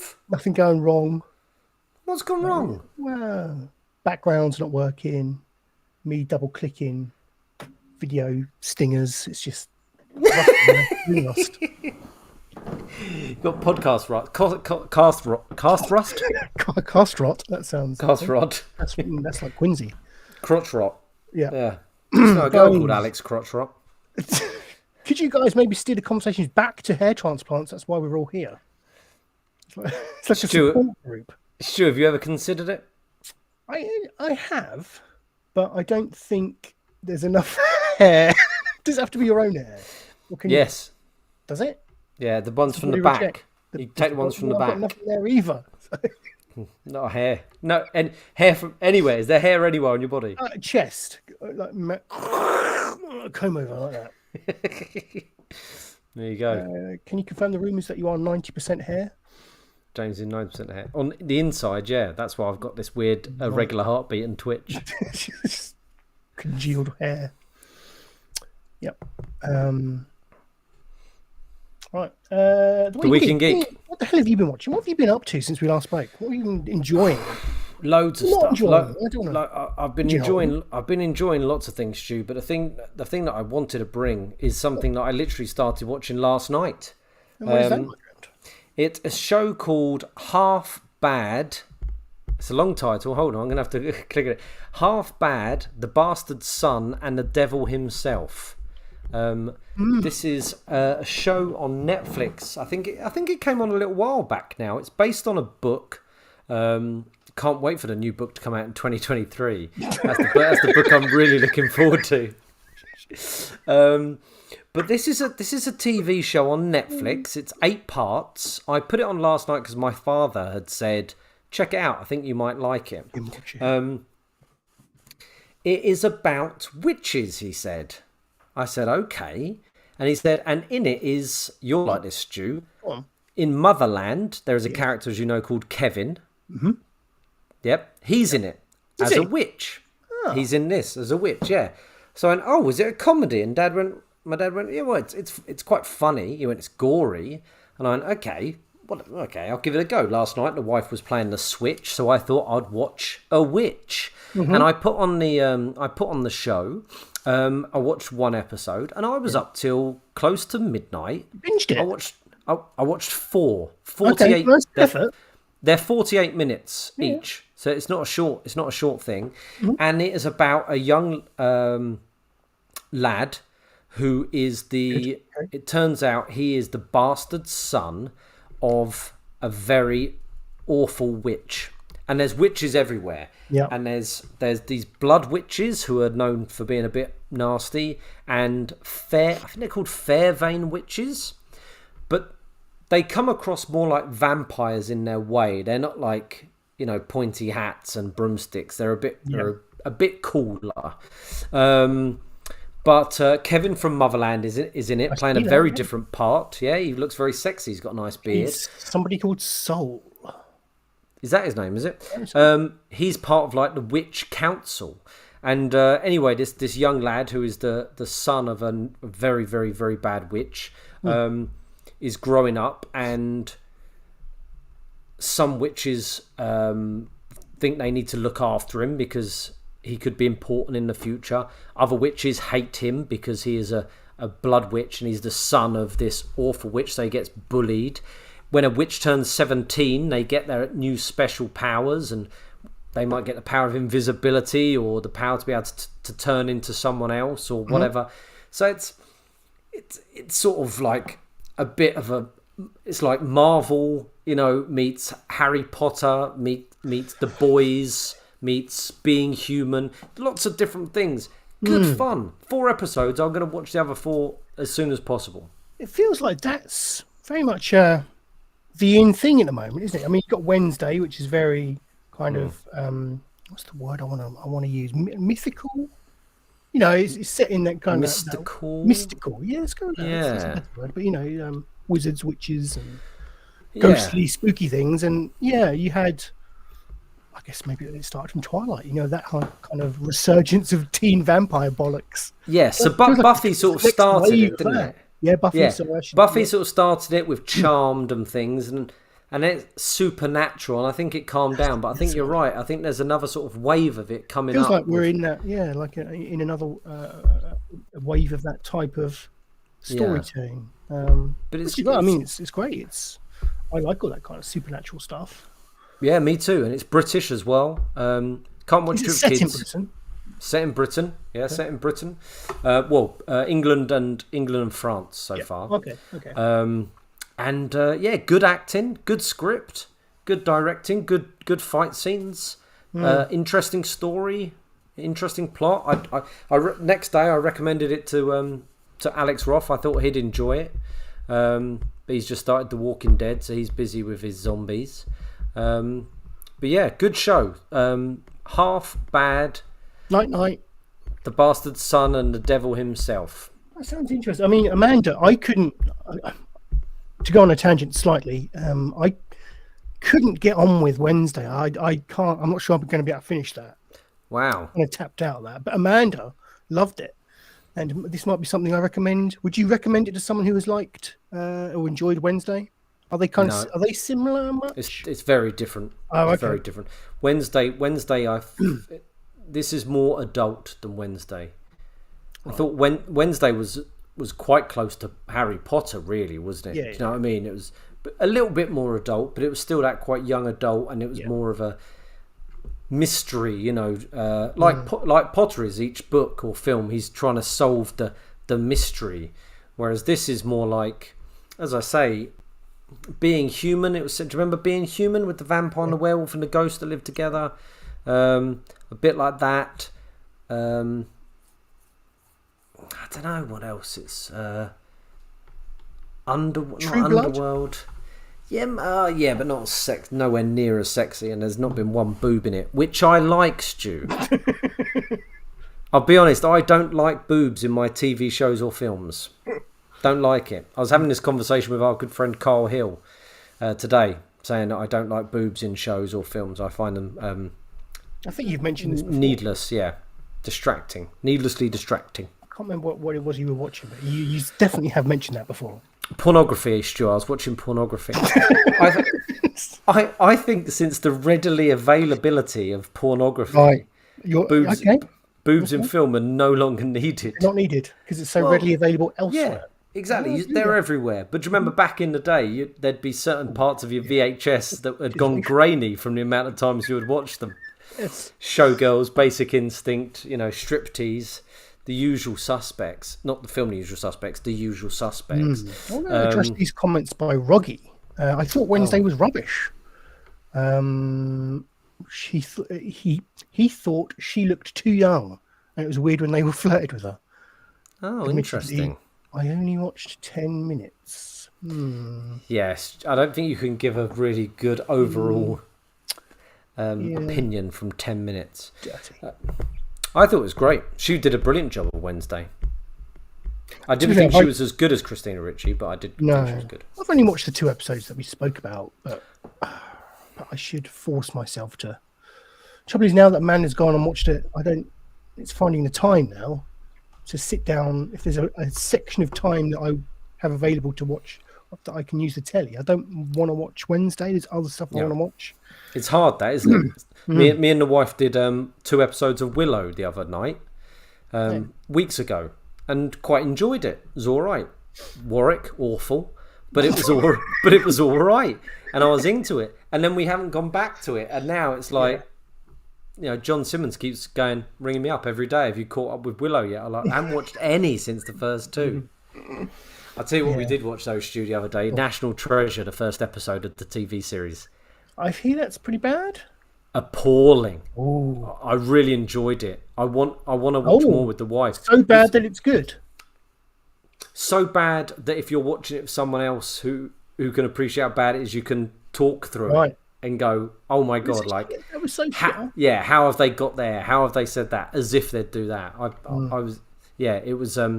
It's really, really bad. But anyway, so going back to, I would recommend that on Netflix. The Devil Himself, blah blah blah, the Devil Himself. What have you been watching, Stu? Well, I want to talk about the Motherland Christmas special. Have you watched it? Yes. That was brilliant, wasn't it? Yeah. Such a brilliant episode, but so incredibly heartbreaking at the same time. Yeah. Do we want to spoilers for it? I think so, because I think that's a lot of the crux of why I enjoyed it, is how they handled spoilers, the death of Julia's mother. Yes. On Christmas Day, kind of just slipping away on a chair whilst in the Oculus. Yes, I forgot about that moment. Yeah, she was had the Oculus helmet on her. Was she climbing Mount Kilimanjaro? She carked it. She what died. a way to go. Yeah, at least she climbed Mount Kilimanjaro. And, I mean, for me, it was that's when the episode kind of really went from good to great. Because it was, the beginning of it was a traditional. It wasn't too dissimilar from the first Christmas special they did. They kind of all gather around. They're gathering around someone's house. In the first one, it was Amanda's party, wasn't it? Yeah. They were trying to go to. And in this one, they all go around to Julia's because they've all got nowhere else to go. Yeah. Really. I'm thinking Kevin and what's the other lady's name? I forget her name. The red hair. Yeah, Clunk. I can't remember her name in the show. Yeah. Well, Kevin cooks a whole dinner and everything for his wife and kids, drops it off, and then is on his own, isn't he? In typical Julia style, she only invites people around so they can run her Christmas for her, so she doesn't have to do anything. She's not likable, is she, as a character? She's such an arsehole, but I love her. Yeah. She's so funny and charismatic with it. So, the start of the episode did kind of meander through a little bit, but then they kind of transitioned to the stuff with Amanda, and Amanda meeting Johnny and Johnny's new wife, and having Amanda's mother there as well. And it was kind of like an episode in 2 halves, wasn't it? Because you had Julia and her mother, their relationship, and then you had Amanda and her mother, played brilliantly by Joanna Lumley. My friend Joanna Lumley. And it was quite nice to see both of those relationships kind of develop and sadly end in one case. Well, both cases. They ended in both cases, didn't they? Oh, yeah, because, you're quite right. Amanda eventually kind of just... Would she call her a rotten old cabbage? Yes, because that was the last words. Yeah, that's Julia the last words that Julia said to her mum. Yeah, it's quite a nice. A lot happened in that 30 minutes, and it was very, very nice. It's well rounded. It's a very, very self-contained, nice, well-rounded episode that filled me with much Christmas joy. Because there's a lot of dark themes in there, death and grief and stuff like that. But I think it handled it in a typically British style. You kind of just not make light of it, but you kind of just you just get on with it, don't you? And you try and see the funny side of things, and that's how you deal with these massive moments in your life. So, a great episode. If you haven't seen it, sorry we've spoiled it, but it is well worth going back and watching it. It's great. Comment in the comments section from John Simmons. Sad ending, and that posh bird is FIT. Fit. Yeah. John Simmons works for Nuts magazine. Do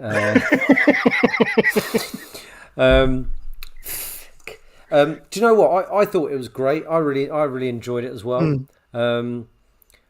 Me and the wife struggled with who's their friend who's with Anthony Head, and she got the hat. Oh yes. She loves just getting hammered.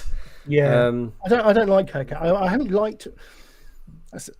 I don't like her character for. I just don't like her character. Yeah, there's points when she's great, and there's points when she's really selfish. Yeah, but I suppose Julia is as well. But like, not liking the hat. He had gone to a big effort, Anthony Head, with that hat. Yeah, there's a lot of thought there. And she just decided to get drunk because, and we were like, oh, that's not on. My dad didn't like the episode because he didn't believe Joanna Lumley at all. He said, I don't care how much you don't like your daughter. He said she was just so horrible. She was, wasn't she? Oh yeah. I found it funny, but she was so horrible to her own daughter. For what reason? Jealousy, maybe. But why even go there? Like, it was a bit weird. But it still made me laugh a lot, and I really like. I like the new wife. Interestingly enough, the actor who plays her ex-husband is a guy called Tony Minot. He plays the Posh Bird's ex-husband. Oh yeah, and he's an impressionist. Yeah, he was in the Impressionist show, wasn't he? That sitcom Mimic. Yes. Yeah, does the best. Have you seen that? I don't know. Yeah, it's great. Yeah, it's good, really interesting show. He does the best Terry Wogan. He does a really good Alan Partridge now as well, and he just films it. He does a lot of like Twitter sort of just little shorts. Okay. And I met him once, very very briefly, when we first did the Brian Blessed stuff back in like 2014 or whenever it was. Me and Matt and Tim were this production company, and he was in there working on his stuff. He was a super nice guy. But yeah, he's got everyone in it is a good actor. It's a good cast, isn't it? And right. I think Kevin stole it for me, that episode. He made me laugh a lot. Yeah, I do like his character arc that he's gone through. He's kind of gone from this really soppy walkover, and he kind of like found himself and found some balls, really. Yeah, and in halfway he's through still that. soft, isn't he? Yeah, but I know what you mean. Yeah, he enjoys what he does. Yeah, he took control of his life to some degree, and he just got divorced from his wife, and and he's kind of doing his own thing now, like you say. So I do like Kevin. I do think everyone does have a flaw, and I think that's what I like about it. Is each one of those characters in that group of friends is this something that to hate about them, in some more than others. But whether they're selfish, arrogant, just annoyingly going out, getting pissed all the time, or whatever it is, or too soft. I don't know, whatever it is, but they have flaws, and I like that. It gives it a touch of realism. I think that's why it's so well regarded and well loved as a show, is because people can relate to it. Simple as that. When her husband was there, her husband was in the house for the first time. I found that weird. It's very weird. My wife was like, oh, and we were like, oh, he's there, and she was hoping he was going to be really nice, but he was shit again, wasn't he? Yeah. He was in the cold tub that he had bought for himself, the ice tub, and even when it felt like he had come in to say, "Are you okay?" I think he asked, Did he ask where his slippers were or something? Like, he asked where something was instead of checking if she was okay. Yeah. Yeah. Do you know, it was so well. I think it was so well done, and I think this was testament to how funny the show is, and how there's some great moments in that show. I still expected Julie's mum to kind of just still be alive. 100%. I was waiting for it to come back to life. Yeah, like when they got those moments where they went over to the house, and there's like these, the shock moments, like they turn around, there'd be someone there. I always thought it was going to be the mum, the dead mum. So they did it so well, keeping you on like the edge of your seat. to the very end. But and I think that's why it was so sad, because it was the realization that, oh, actually, there is no funny moment at the end of this. She did die, and you're gonna have to deal with that. So yeah, it was great. And it was weird because they had done an episode where she had a heart attack before, didn't they? Yeah. At a sports day. So it was weird to go back to it. It was sort of like, oh, is she dead? No, she's not. At the sports day one, and then, oh yeah, she did. She's dead now. We killed her off. Yeah, she died. Yeah, and the sort of happy ending was Angela. Did you say the posh one's name is Angela? And Amanda. Amanda telling her mum to do one and going to the party with Anne and her 40 odd cousins. Yes, that was funny. No. And just enjoying herself. Yeah. Again, Amanda's had a good arc. You know, you kind of hated her. You know, do you feel sympathy for her? You know, is she kind of turning rounds? I don't know. We'll wait and see. But I think she'll always still be a bit of a twat at heart. It's a great show. It's a good it is. show. Fantastic. Speaking of great shows, Jimmy, something else that I watched whilst in hospital and kind of finished off over the Christmas period was Andor. Yes. Disney Plus, the Star Wars series featuring Cassian Andor before his time getting Death Star plans and dying on what's the beach called? Forget now. Don't know. It's not Yavin, is it? No. But in Rogue One, he dies. He does, yeah. Spoilers. Yeah. Shit, spoilers. But so this kind of features, or depicts his journey from, I don't know, like his voyage into the rebellion life, I guess. Yeah. Because we've only spoke about the first three. Did we speak about the episodes on the show before? Have we? I don't know. I can't remember. Have we spoke about any of it? You may have spoken about it. I think you watched it. Certainly watched it before I did, and I think you spoke about a couple of episodes. And I had heard it was really quite good. I did find those first two episodes quite slow. Yeah. But I think you said they were quite slow as well, and I think that was generally the general consensus of kind of the progression of the show. Stick with it. Stick with it, because those first episodes are slow, and it does get better and better and better. And my God, it does. Yeah. What did they release first? Did they release the first two or the first three?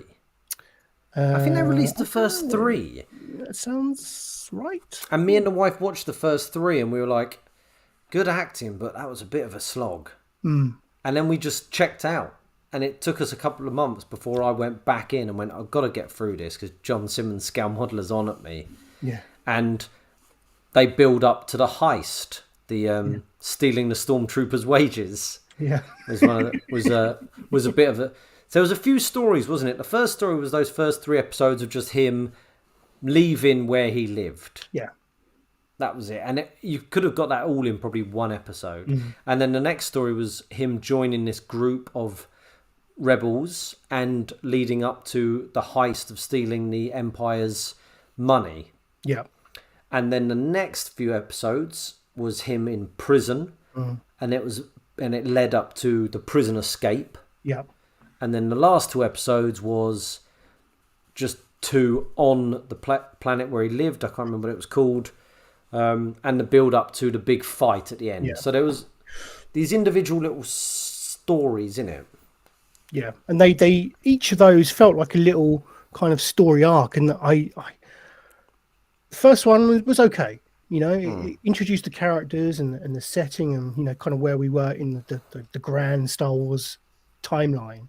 For me, it really started to ramp up when Stellan Skarsgård kind of gets Andor on board and tries to recruit him for this heist, like you say, and then you have the intricate character relationships within this group conducting this heist. You got Andor, who's this newcomer who's been picked to come in and just join this group for some reason. Do they trust him? Do they not trust him? So that was quite interesting. You have the heist itself, which was action packed, as you would imagine. Then the prison stuff, which is the best stuff. Yeah, that was my favourite bit. The prison stuff. It's amazing. Just I don't know what it was. Whether it was just I don't know. It's something about just the look of it all. It's all plain white. very kind of sterile. Always wondering what the hell they're making. What are they making? We do find out what they're making. Andy Serkis as well. Andy Serkis is amazing. Is like maybe the best acting I've ever seen Andy Serkis do in that. Yeah. Yeah, he kind of played this figurehead, didn't he? Is this ragtag group of prisoners who are just in this place, Andor being one of them, just creating these items. They kind of like screws, to be honest. Yes. Death Star screws. Death Star screws. I think that's what they are, right? I mean, spoilers. It's not a big deal that they're Death Star screws, is it? It doesn't lead on to anything. When they were building them, you're going, that's probably Death Star stuff. Yeah. Yeah, I mean, it made sense that's what they were doing. And then you get the escape from the prison, which is high tension episodes, and it's just the heartbreak of, does Andy Serkis make it out or not? Will Andor come reunite with him or not? What's going to happen with Andor now that he's out of the prison? What's he going to do? Is he going to meet up with is he going to go back to his home planet? Is he going to meet up with the Irish lady's name? I forget her name. Forgive me. What's her name? Mrs. Doyle. Oh God, what is her name? I can't remember. No, the who was in 3 Men and a Lady.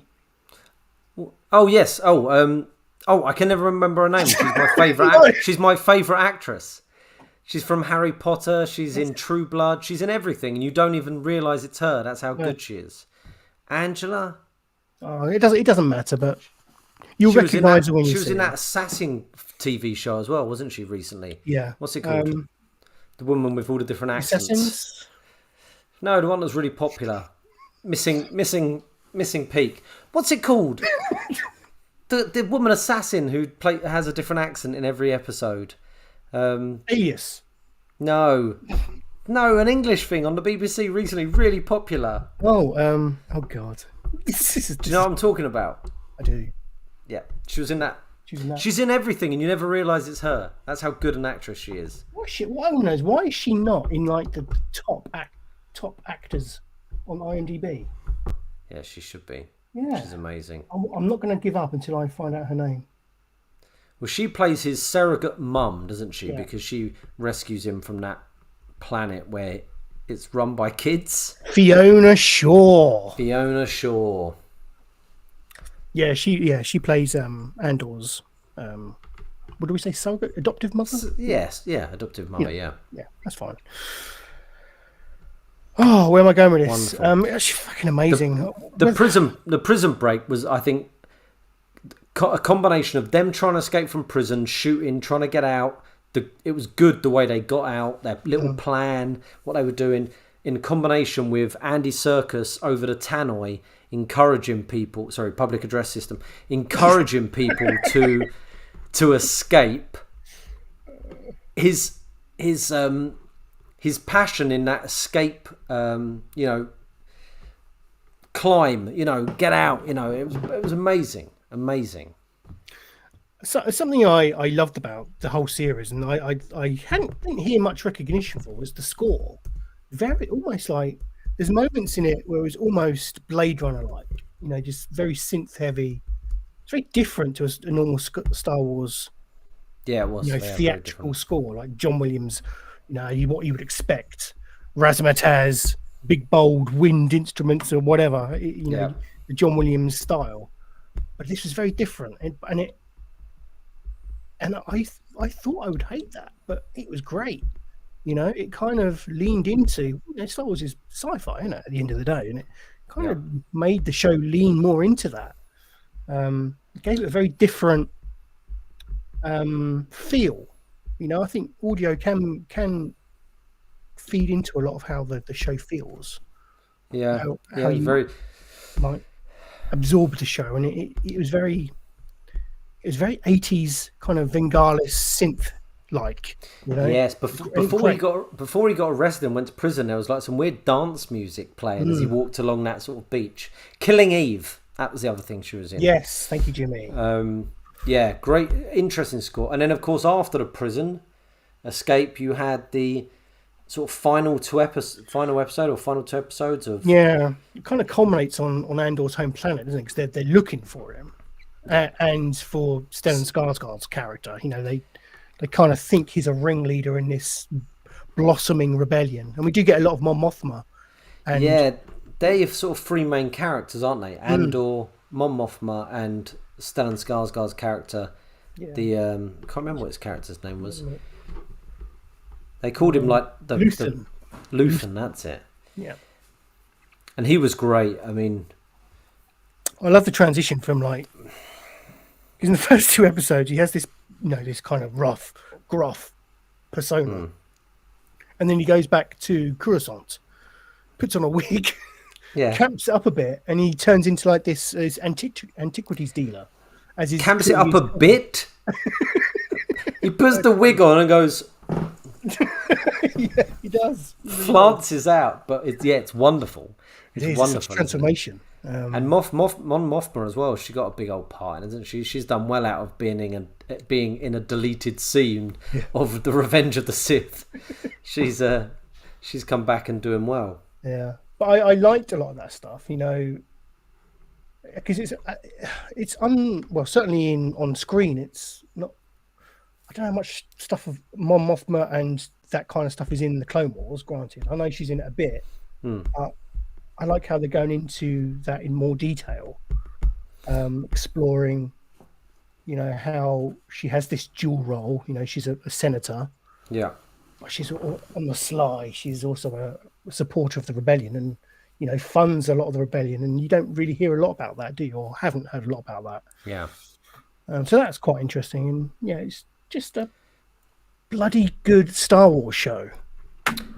Also, we haven't even mentioned the people in the Empire who are great. You've got that snivelling ginger guy who gets thrown out of the Empire at the start and ends up getting a desk job. Yep. He's brilliant. You get the blonde woman who he's chasing after, who he gets obsessed with. Mm-hmm. You've got the comedian Doc Brown, who's like a comedy rapper, as one of the main Empire. Yeah. You know, there's the blonde lady and the black guy, and they're sort of faces. Yes. The guy who was in Ricky Gervais. Yeah. Yeah. Life on the Road. Yeah. That's a strange casting, wasn't it? Well, he actually we had him when I was in a sketch group. We had him on before us. Oh, really? He's a really, really nice chap. Yeah. But apparently he was down to the last 2 for. Lando Calrissian in the Han Solo movie. Yeah, right. Apparently. This is what I heard. And some chops then, some acting chops. Yeah, well, he was great in this, wasn't he? He was, yeah. But he obviously didn't get that, but they must have kept him in mind because he was great in it. And the leader of the Empire, the old man, he was fucking good. But for me, the highlight had to be Fiona Shaw's hologram at her funeral. Yeah, that was the moment, wasn't it? That was the point where a lot of this story had been about Andor's home planet. I'm annoyed that I can't remember what that planet is, so forgive me. But typically at the start, they're not really touched by the Empire. You know, that the Empire kind of let them do their own thing. But as the series progresses, the Empire kind of have more of a stronger grip on running that planet. It all kind of comes to a head in that final episode, Jimmy, as you say, when Fiona Shaw's character, spoilers, dies, and they kind of have a funeral procession for her, and her droid, a wonderful droid, I love that droid. Yeah, it's very square good. Boxy thing, a lovely kind of addition to the droid canon. Yeah, I think it probably is. Yep. Certainly better than what's her name, the one in the Han Solo film. Oh yeah, who's in the new indie film, Miranda Hart. Indy. Oh, she was in Han Solo. She was that droid, wasn't she? Lando, stick it up my droid bottom. You're derailing me. Yeah, sorry. He was a great droid. He had a little stutter, didn't he? He did. And he projected projects big her hologram. face. Yeah, big Fiona Shaw's face to the gathering crowds. And I heard the rumor was that in the original cut, she says at the end, "Fuck the Empire." I heard that, yeah.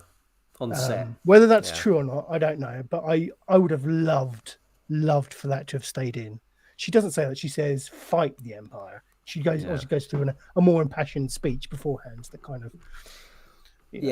Well, at first the Empire are horns watching, aren't they? The Empire are watching as well, and it's like it starts like a eulogy to herself, doesn't it? And just a goodbye, and then she starts getting like, "Well, we need to stand up against them," and the Empire start looking at each other, and going, "What the hell is this?" Yeah. I love the bit when one of the kind of Empire officers throws his jacket on it, and he covers up half of it, and then you get like half her face going, "Fight the Empire!" Is great. Yeah, she's so good. Great moment. And then obviously a riot assumes, and I can't really remember what happens after that. The general fisticuffs. Oh, there's a big old fight, and the ginger snivelly one saves the blonde girl. Does Andor There's a good go few off explosions. Skarsgård? He goes and meets Luthen, doesn't he? Right. And Luthen's gonna sort of kill him because they were trying to kill him at the end, weren't they? That's right. Yes. But he says, "Look, I know you could kill me, but I'll come with. I'll join." And he goes, "Oh yeah." His ship is cool as well. What about the bit where where Skarsgård has that big sort of Star Destroyer with the satellite dish on him? That is very cool. He doesn't lose his cool for a minute. And his scene with the worm, his little mole who he's got in the Empire, the little ginger Tashi guy. Oh, that was great. Yeah, up on the bridge. Meet each other. Yeah, he's like, "What?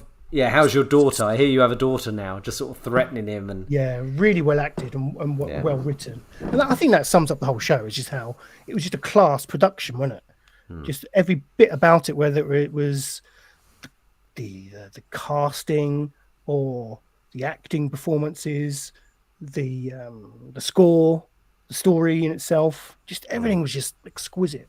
Yeah, loved it. Some of my favorite Star Wars, that is now. Absolutely, it's been great. And it had no Jedi in it whatsoever. No Jedi, and I think that's what was so refreshing about it. Do you know, the first 3 episodes, I think I said on the show, I missed the light. I needed a lightsaber. I was like, I needed a lightsaber. And then when I got back into it with the rest of it, I was fine not to see a lightsaber. Yeah, it was so good. Yeah, and I've always been worried about having Star Wars without lightsabers. You know, I think that's why I maybe didn't enjoy Rogue One as much. Although you get Vader at the end, don't you? There's a throw-in, but I now think there's plenty of stories you can tell in the Star Wars world universe without lightsabers. You know, I think there's a lot there you can do, and make it good as well, as this show has proved. Personally, it's funny, the lightsaber, isn't it? It's the sort of it's built a rod for its own back with Star Wars, isn't it? It's like Star Trek. With Star Trek, there isn't any sort of one thing that's there's loads of things that are iconic to Star Trek, but you can just have there's a spaceship going around and the crew on there, and you can throw some Easter eggs or whatever. But with Star Wars, if you say to people Star Wars, like lightsabers are just so iconic, and just sort of feels like it should be there, and so you have to do something even better to not warrant it. Welcome, Rock. Hello, mate. Welcome to the show. Let me acknowledge you. Rock says, staying on topic, I think I haven't watched the Star Wars film up to Rogue One. Well, you should watch Rogue One. Rogue One is great, mate. And watch Andor. Yeah. I think you would like Andor, Rock. Give it a go. Because it's not typical Star Wars. No. I don't think. You know, it's very... If anything, I thought it's very Game of Thronesy, and it's kind of like political intrigue and stuff like that. Obviously not as much breasts and swearing. But yeah, it felt of that caliber. So if you're a fan of Game of Thrones, I'd certainly give it a go. Yeah, definitely. Well, that's good. I'm glad you watched that, Stu. Loved it, mate. Loved it. If we did do any top 5s or whatever, we didn't get round to it, but that would be my number 1 pick of whatever I watched this year. Yeah, so good. Got a couple of news stories for us to bring to the table. The first one is poor old Jeremy Renner. Poor old Jeremy Renner run himself over with a snowplow. How the hell did he do this? I don't know. It sounds like something from The Simpsons, doesn't it? It does. It sounds like a joke. Like, I remember when Brian Harvey from East 17 fame run himself over. Yes, I forgot about and it was hilarious. I'm laughing now. Yeah. But then it's a lot more serious when it's a snowplow, you know. They thought he was going to die. I think he was in critical condition, wasn't he? From what I understand, he lost I think he did his chest and legs quite a bit of damage, and fortunately, his neighbour, who is a doctor, found him and put some tourniquets on his legs, certainly, and stopped the drastic loss of blood he was going through, and saved his life basically. But he's in hospital. He's conscious. He's been sending out messages on social media, so he's fine. He's good. Hawkeye is fine. Well, I don't know if he's out of the woods yet. I think he is still in bad shape. I know he did release a video message, didn't he? But he didn't sound 100% yet. He's probably on a hell of a lot of painkillers, isn't he? I've got a photo of him here. Let's bring us up. Bless him. He don't look right. Let's share my screen. Well, fingers crossed for old Hawkeye. Oh, exactly. I mean, it's a sad thing for anyone to experience, but when it's a Hollywood superstar, your heart goes out to them.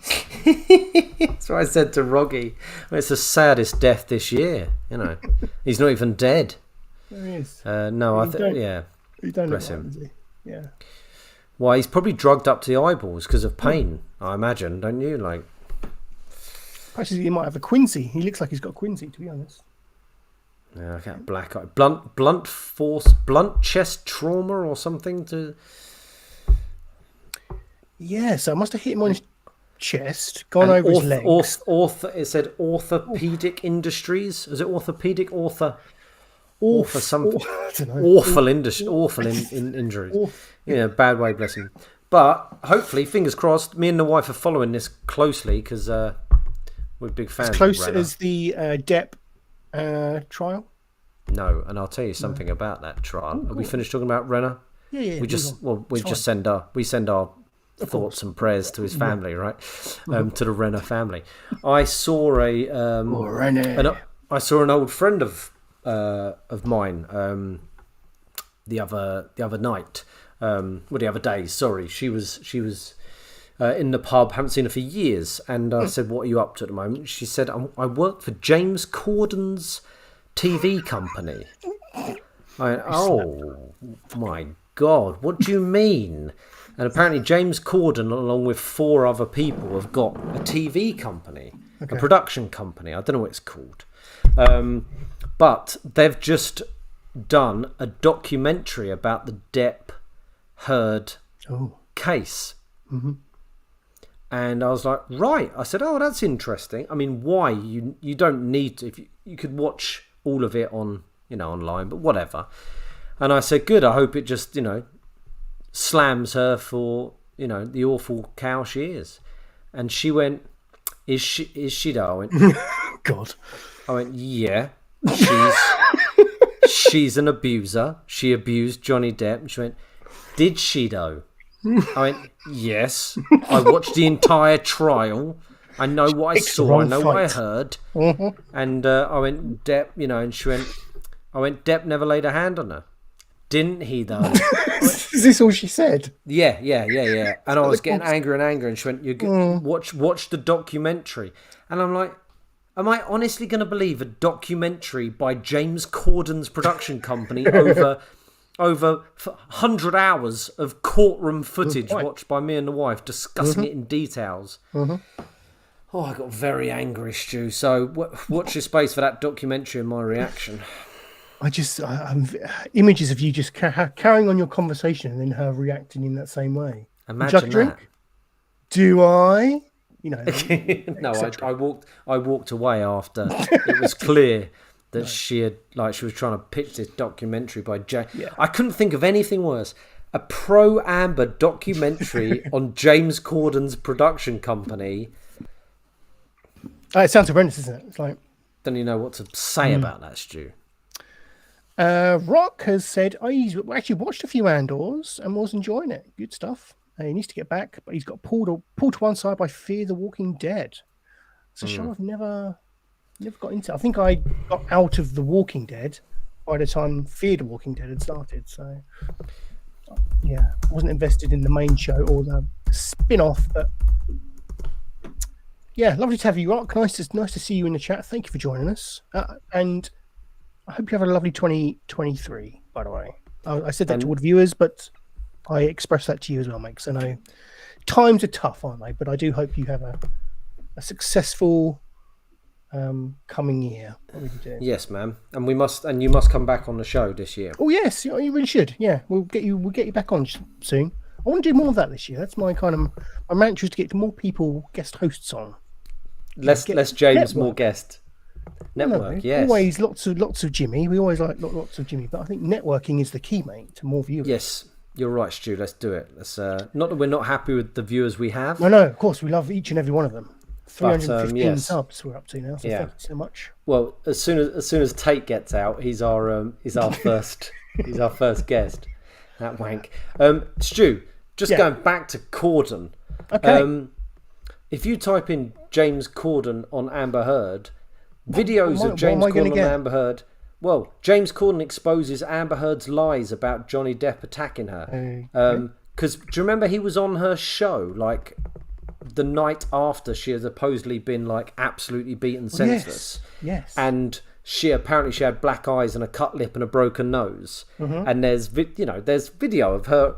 She was on his show going and then blah, blah, blah, blah, blah, blah, blah, and you're like, where's the black eyes? Where's the broken nose? Where's the cut lip? Like, there's none of it. And I think Corden even said on Twitter or something, when she came on the show that she was fine. There was nothing of this supposed attack. Yeah. And now he's part of this production company making a pro-Amber documentary. James Corden exposes Amber Heard's lies about Johnny Depp attacking her. Is that the one? Yeah. Well, I'm just saying, like he said, from what I've remember, that it was BS. Mm-hmm. But his production company is doing a documentary to make the money. Yeah. I might do a live reaction to the documentary. Black Panther is hitting Disney Plus on the 2nd of Feb, I think it is. So is it? We have no need to go. Yeah, no need to go to the cinema anymore, Jimmy. Disney Plus it is. I'll watch that on Disney Plus. I think it's the 2nd of Feb. It's around there, early Feb anyway. I'll get the actual date. Let's not be lazy. Half a job, Garrard. Let's have a look. February 1st, in fact. There we go. Glad I checked. Yeah, Black Panther Wakanda Forever will officially be released on Disney Plus on February 1st, 2023. I'm still doing my Marvel watch through in timeline order. It's been great. Are you? Yeah, it's kind of reevaluated how I watch it. I think I'd always do it in timeline order now. Because it starts with Captain America. You get introduced to Cap straight away. He was, he's the integral character, isn't he? Throughout that whole. Yeah. Him and Iron Man are the two mains, aren't they? Let's be honest. Yeah. Through that first, the Infinity Saga, whatever they call it. I think I'm up to Black Widow now, which sits. Where does that sit? That sits. We've just done Civil War. So it's kind of after Civil War. It is. Yeah, they do Black Widow, and then it's kind of going to go on from there. But yeah, it's interesting how they slot things in. But it's been quite a nice, nostalgic run through the films. It's been good. I recommend watching it that way. Did you include the Eternals? I haven't got to that bit yet. That's later on, but I will watch it. I suppose it is earlier, isn't it? It's late. Yeah, it's later. Yeah, I think it's after Endgame, I think. Yeah, must be. They go back in time a lot, but it is. Well, that's the thing. A lot of the films do go back. Like Ant-Man went back to there's a little bit from the 80s, like S.H.I.E.L.D. in the 80s at the very start of it, but they don't sit it at that point. They'd say, right, what's the majority of the film? When's that set? We'll plonk it there. So what was it? Captain America and then Captain Marvel? Was that the... Yeah, you go Captain America, Captain Marvel, then pretty much into the Iron Men, and then it pretty much follows the release trajectory at that point. And then I'm starting to get into the shuffling it around a little bit, because you've got Black Widow, which is a really recent film, kind of slotting in now. It's quite interesting. It does... I think it makes it more clear, because... certainly like where the the Tesseract and all that kind of stuff. It makes the discovery of the Infinity Stones a lot clearer for me. Yeah, a simple man. I do recommend watching it that way. And it's just a little tab on Disney Plus. You go, they categorize it like phase 1, phase 2, phase whatever. But at the bottom there is timeline order, and it just lists them all, and away you go. Oh, nice. Yeah, and they do that with the Star Wars ones too, which is a bit easier to follow, obviously. But yeah, good stuff. And then we've got I will watch Black Panther as soon as it comes out. I wasn't in a rush to see it in the cinema. I was it was that point where I was superheroed out. Yeah. But I will definitely watch it when it comes out. That was our Week in Geek, my friends. Thank you for bringing what you did.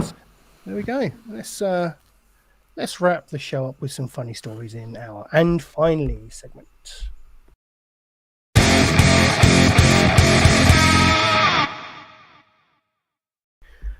Here we go. Let's wrap it up. We've got some chat. We got Rock says, slide aside, what did you guys think of Wednesday in the end?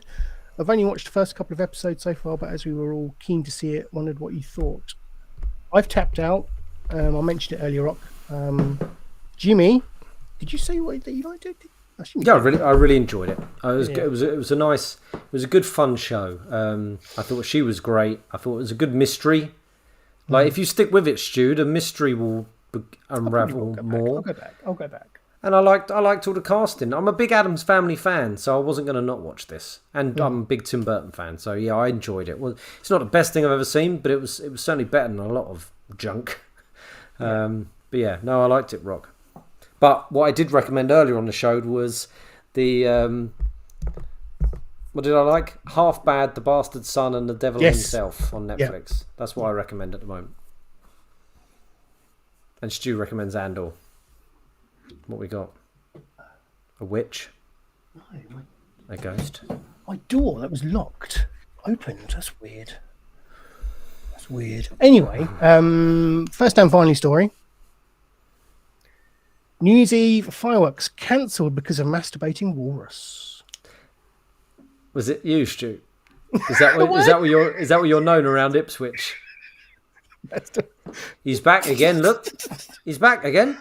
Yeah, it's not the love walrus. Not the love walrus. Yeah, not the love walrus. What's his name? The big fella, Barry White. A town was forced to cancel its New Year's Eve fireworks after giant walrus lobbed in its harbour and put on a show of its own. I know, he's like, we can actually see it. How does a walrus masturbate? He can't reach. Oh, he can. I'm going to mute it. He uses his feet. Look. Oh, they've blurred it. Come on, it's not... No, they haven't blurred it. They have blurred. They've blurred the explicit material. As if you can even see its cock. But it's not unlike me. I ain't gonna lie. And how you do it? Very similar. Do you use your thighs? Your thighs and knees? And the walrus's name is Thor, which I thought was great. Wow. Thor the walrus put on an X-rated show of his own after his arrival, put an end to a town's New Year's Eve fireworks display. As huge crowds gathered to see the Arctic mammal lounging at a harbour, council officials axed the light show so he was not disturbed. Right. But parents had to cover their children's eyes when the two-ton beast, that's also my pseudonym, appeared to perform a solo sex act on the slipway on Saturday. That's great alliteration. Solo sex act on the slipway on Saturday. Yeah, that's good. I presume, so the fireworks were called off because they didn't want to scare the walrus to death, not because he was jerking off and that was more interesting to watch than... They're like, we're never going to be able... Look, we've only spent 500 quid on these fireworks. We're not going to be able to... We've been upstaged by a masturbating walrus here. Yeah. There's the aftermath. He wants like a cigarette and a cup of tea, doesn't he?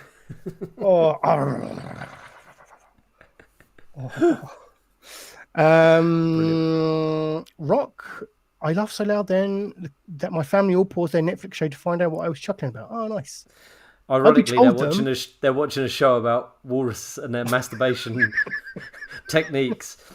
This is interesting. Richard Colson, 51, said, "It's amazing how much attention it brought." Really? That's amazing how much, like, if someone said down the front now, there's a walrus masturbating, I'd run down there. Yeah, you would. It's the first time I've ever seen one. It's huge. You respect nature when you see something of that size. Mm-hmm. Its tusk is bigger than my arms. I wonder what he was thinking about. Like, what, other walruses or? Oh, I assume so. Or yeah, well, one would hope so. They all look alike. Sorry, that's my right wing side coming out. Christ. I've got some bird news for you. This is good bird news. We're back. Bird news is 2023. Bird news is back. I thought it was a special occasion. Wally the Wanker. Rock. That's that his good. I name? like it. That's Rock's pseudonym, I think. You're all giving off our Tinder names, aren't we? Oh, I'm not showing it, am I? All right, here we go. Pigeon wearing crystal meth like a backpack caught inside a British Columbia prison yard. I love this. It's like old school kind of smuggling, isn't it? Like World War II stuff. This is great. This is great. Bird news is back. I mean, it goes into a lot of waffle about what pigeons used to do. Blah, blah, blah, blah, blah. Like the olden days. But yeah, he's making the point that this was a technique used for days of yore. You know, birds bringing dope over the Mexican border, as we can see. And capsules tied to the legs. Do you remember that news we had when a man had budgies strapped to his legs? I do. Yeah, yes, I do. They weren't smuggling drugs. He was budgie smuggling. Randall. So this is, who is this? Randall. John Randall, Pacific Regional President of the Union for Canadian Correctional Officers. That's a title, isn't it? He said it was a routine day. He hasn't had a pay rise in ages. No. They just keep adding bits to his title. No, I know you want a pay rise, but giving you something better. Yeah. He says it was a routine day after the holidays at Pacific Institution in Abbotsford, British Columbia on December 29th. Officers were standing in one of the fenced inmate unit yards, which prisoners use regularly for hanging out, playing games, or just getting some fresh air. Just playing Then the tomfoolery. officers noticed something strange. A grey bird with a small package on its back.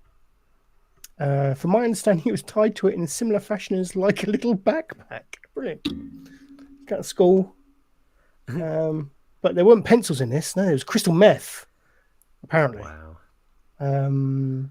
After a lengthy period of time, the officer that suggests to me that they were chasing the bird around the pen, trying to pick it up, like Rocky chasing the chickens. Exactly. That's what I was going to say. They eventually apprehended the bird, removed its cargo, removed its little backpack, unzipped it. Little Umbro backpack. What have you got inside? That's a great idea. Brilliant idea. 30 grams of crystal meth. Bliss. That's ruined someone's Christmas. Isn't it? So there we go. Yeah.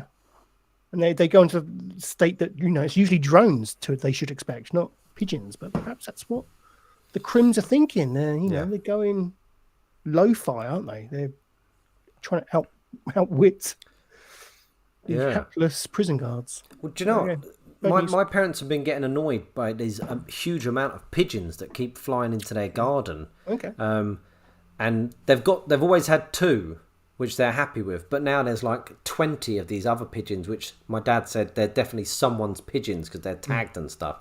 I might start eyeballing them pigeons to see if there's some meth, see if they've got their meth backpacks on. They've got their backpacks. I'm in for that. Rogue says there's always some dodgy geezers on that Pigeon Street show. Where weren't there? Long distance Clara. What was she carrying in her load in her lorry? Long distance Clara, was that her name? Was that one of the characters' names? It was. Yeah, she was a female trucker. God, that sounds like sounds like a name for a lady of the night, doesn't it? Like a really old lady of the night, long distance. Oh yeah, she's been around the track a few fucking times. Yeah. Right, and finally, what have we got here? Yes, this was interesting. Oh, we got more. Yeah, one final story for you. Now, apparently, before I reveal this, I want to get your initial reaction to who you think this reminds you of. Okay, so this is a depiction of Jack the Ripper. Who's done this? Trying to find where this came from. Bear with me. Now, they never found out who Jack the Ripper was, did they? No. The face of Jack the Ripper has been discovered in an unlikely place after police went digging through some old stuff. More accurately, an idea of what Jack the Ripper looked like has been discovered because, as with anything relating to the famous Victorian serial killer, we just can't be sure. The terrifying impression was found on the end of a walking cane that was owned by a detective who worked the case and became obsessed with catching the man. Right. Well, that's a bit of a stretch, isn't it? On his walking stick? A walking cane of the person that was investigating him. That must look like Jack the Ripper. Bizarre. His walking stick bears the only facial composite of the killer carved into the handle. What? It might be a fairly fanciful imagining of what Jack the Ripper could have looked like, but it's still a seriously cool piece. Okay, so regardless, this is what someone thinks Jack the Ripper looks like.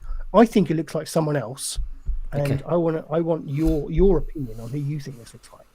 Okay. And I'd like I want to see if we can compare. Okay, ready? Okay. Okay, let's. I can't get that ad out of the way. Can I zoom in on that? Okay. Okay. Who does it? You're asking me who that looks like? Yeah. You see that? What do you think? Well, my first thing was like Native American Indian. Okay. like a that sort of thing. Going there. Yeah. Yeah. Rock thinks Prince Andrew. It's not an actual person. Think something from a film. That's what I thought. I looked at that. What? That's the thing from the thing. From Total Recall? No. No? Hold on, let us keep going. No, it's a creature from a film, is it? I think so, yeah. Mick Jagger. Yeah, I thought Steve Tyler at first. From Aerosmith fame. I'm going to find a picture of who I think it is. Dracula? I don't know.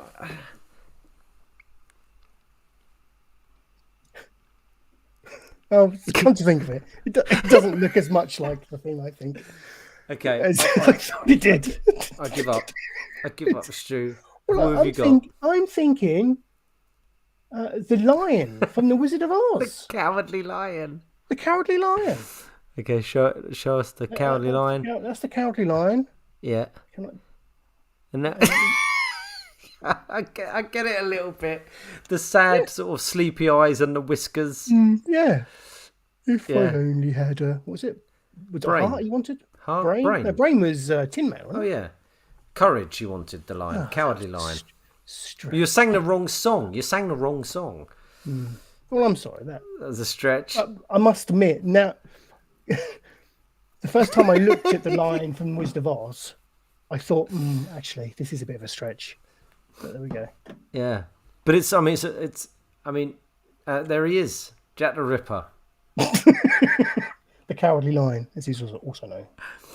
Oh, so they think that's him. That's a picture of him, is it? Apparently so, because it was on the cane of someone who was investigating his horrendous crimes. That's the stretch. Not the Cowardly Lion. Yeah. His. Oh, Jeffrey Dahmer. Good old Jeff. Good old Jeff. There you go. We're done. First show in the bag of 2023. First show back from a month away. It's been a good one. It's been lovely. It's been lovely to be back. It's been a good one. Thank you, Jimmy, for your time. Thank you. Thank you to those in the chat for joining us this evening.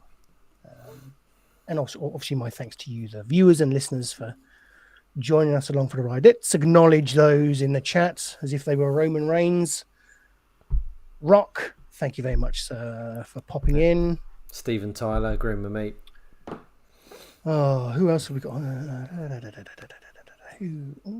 Roggy. Thank you, Roggy. Thanks for joining us, Roggy. Pleasure as always. Mr. Alex Roth, thank you. Who else have we had? Red Simmons, didn't we? Yeah, there he is. Yep. Simmons is going to the co-op. I think that's in relation to his ribs. They were co-op ribs. Okay, that's yeah. I've had them. They're not bad. No, not bad. Expensive. Okay. Good old co-op. Co-op or Tesco's for you? I go to Tesco's, but that's only because the car park is closer to the front door. Right. Really lazy. That's probably what I would do. Where else? Who else did we have? We had the Lord, obviously. Where is he? Lord Doolan. Oh, we had Holes. Thank you, Holes, for joining us as always. Lord Doolan, Your Highness, thank you. And I think that was it. Might be it. Oh, Martin Coker. Yes, Martin, of course. Thank you for joining us. Oh, and there was one other, wasn't there? One of your old friends. Oh, Richard Fish, Dickie Cod, yes. Dick Cod. Yep, thanks, Dick Cod. Oh, I had a new message. What's this? Cheers, Rock. Thank you for making us laugh. That's what we're here to do. We're here to make ourselves laugh, really. It's for our own entertainment. Mm-hmm. If that rubs off on people, then that's a bonus. That is a true bonus. Let us rub off on you. Yeah. Like that bloody walrus. Audio of the podcast will be available on all podcast platforms over the weekend. So if you've missed us live, then please don't worry. You can catch up with the show on your daily commutes, if that's what you do. I'm hearing more and more people listening to us. It's great. I think you're hearing them? Get it. Well, no. You walk past people and they've got their headphones in and you hear our voices talking nonsense. So, did you mention a walrus? People have told me they like to listen to the podcast. Good I assume stuff. they mean listen to it as in listen to the audio feed, as opposed to listening to the whatever. Keep listening. Whatever, Trevor. Hey. Anyway, right, that's enough. Until next time, thank you, Jimmy. Thank you. Those in the chat. Until next time, please take care and goodbye.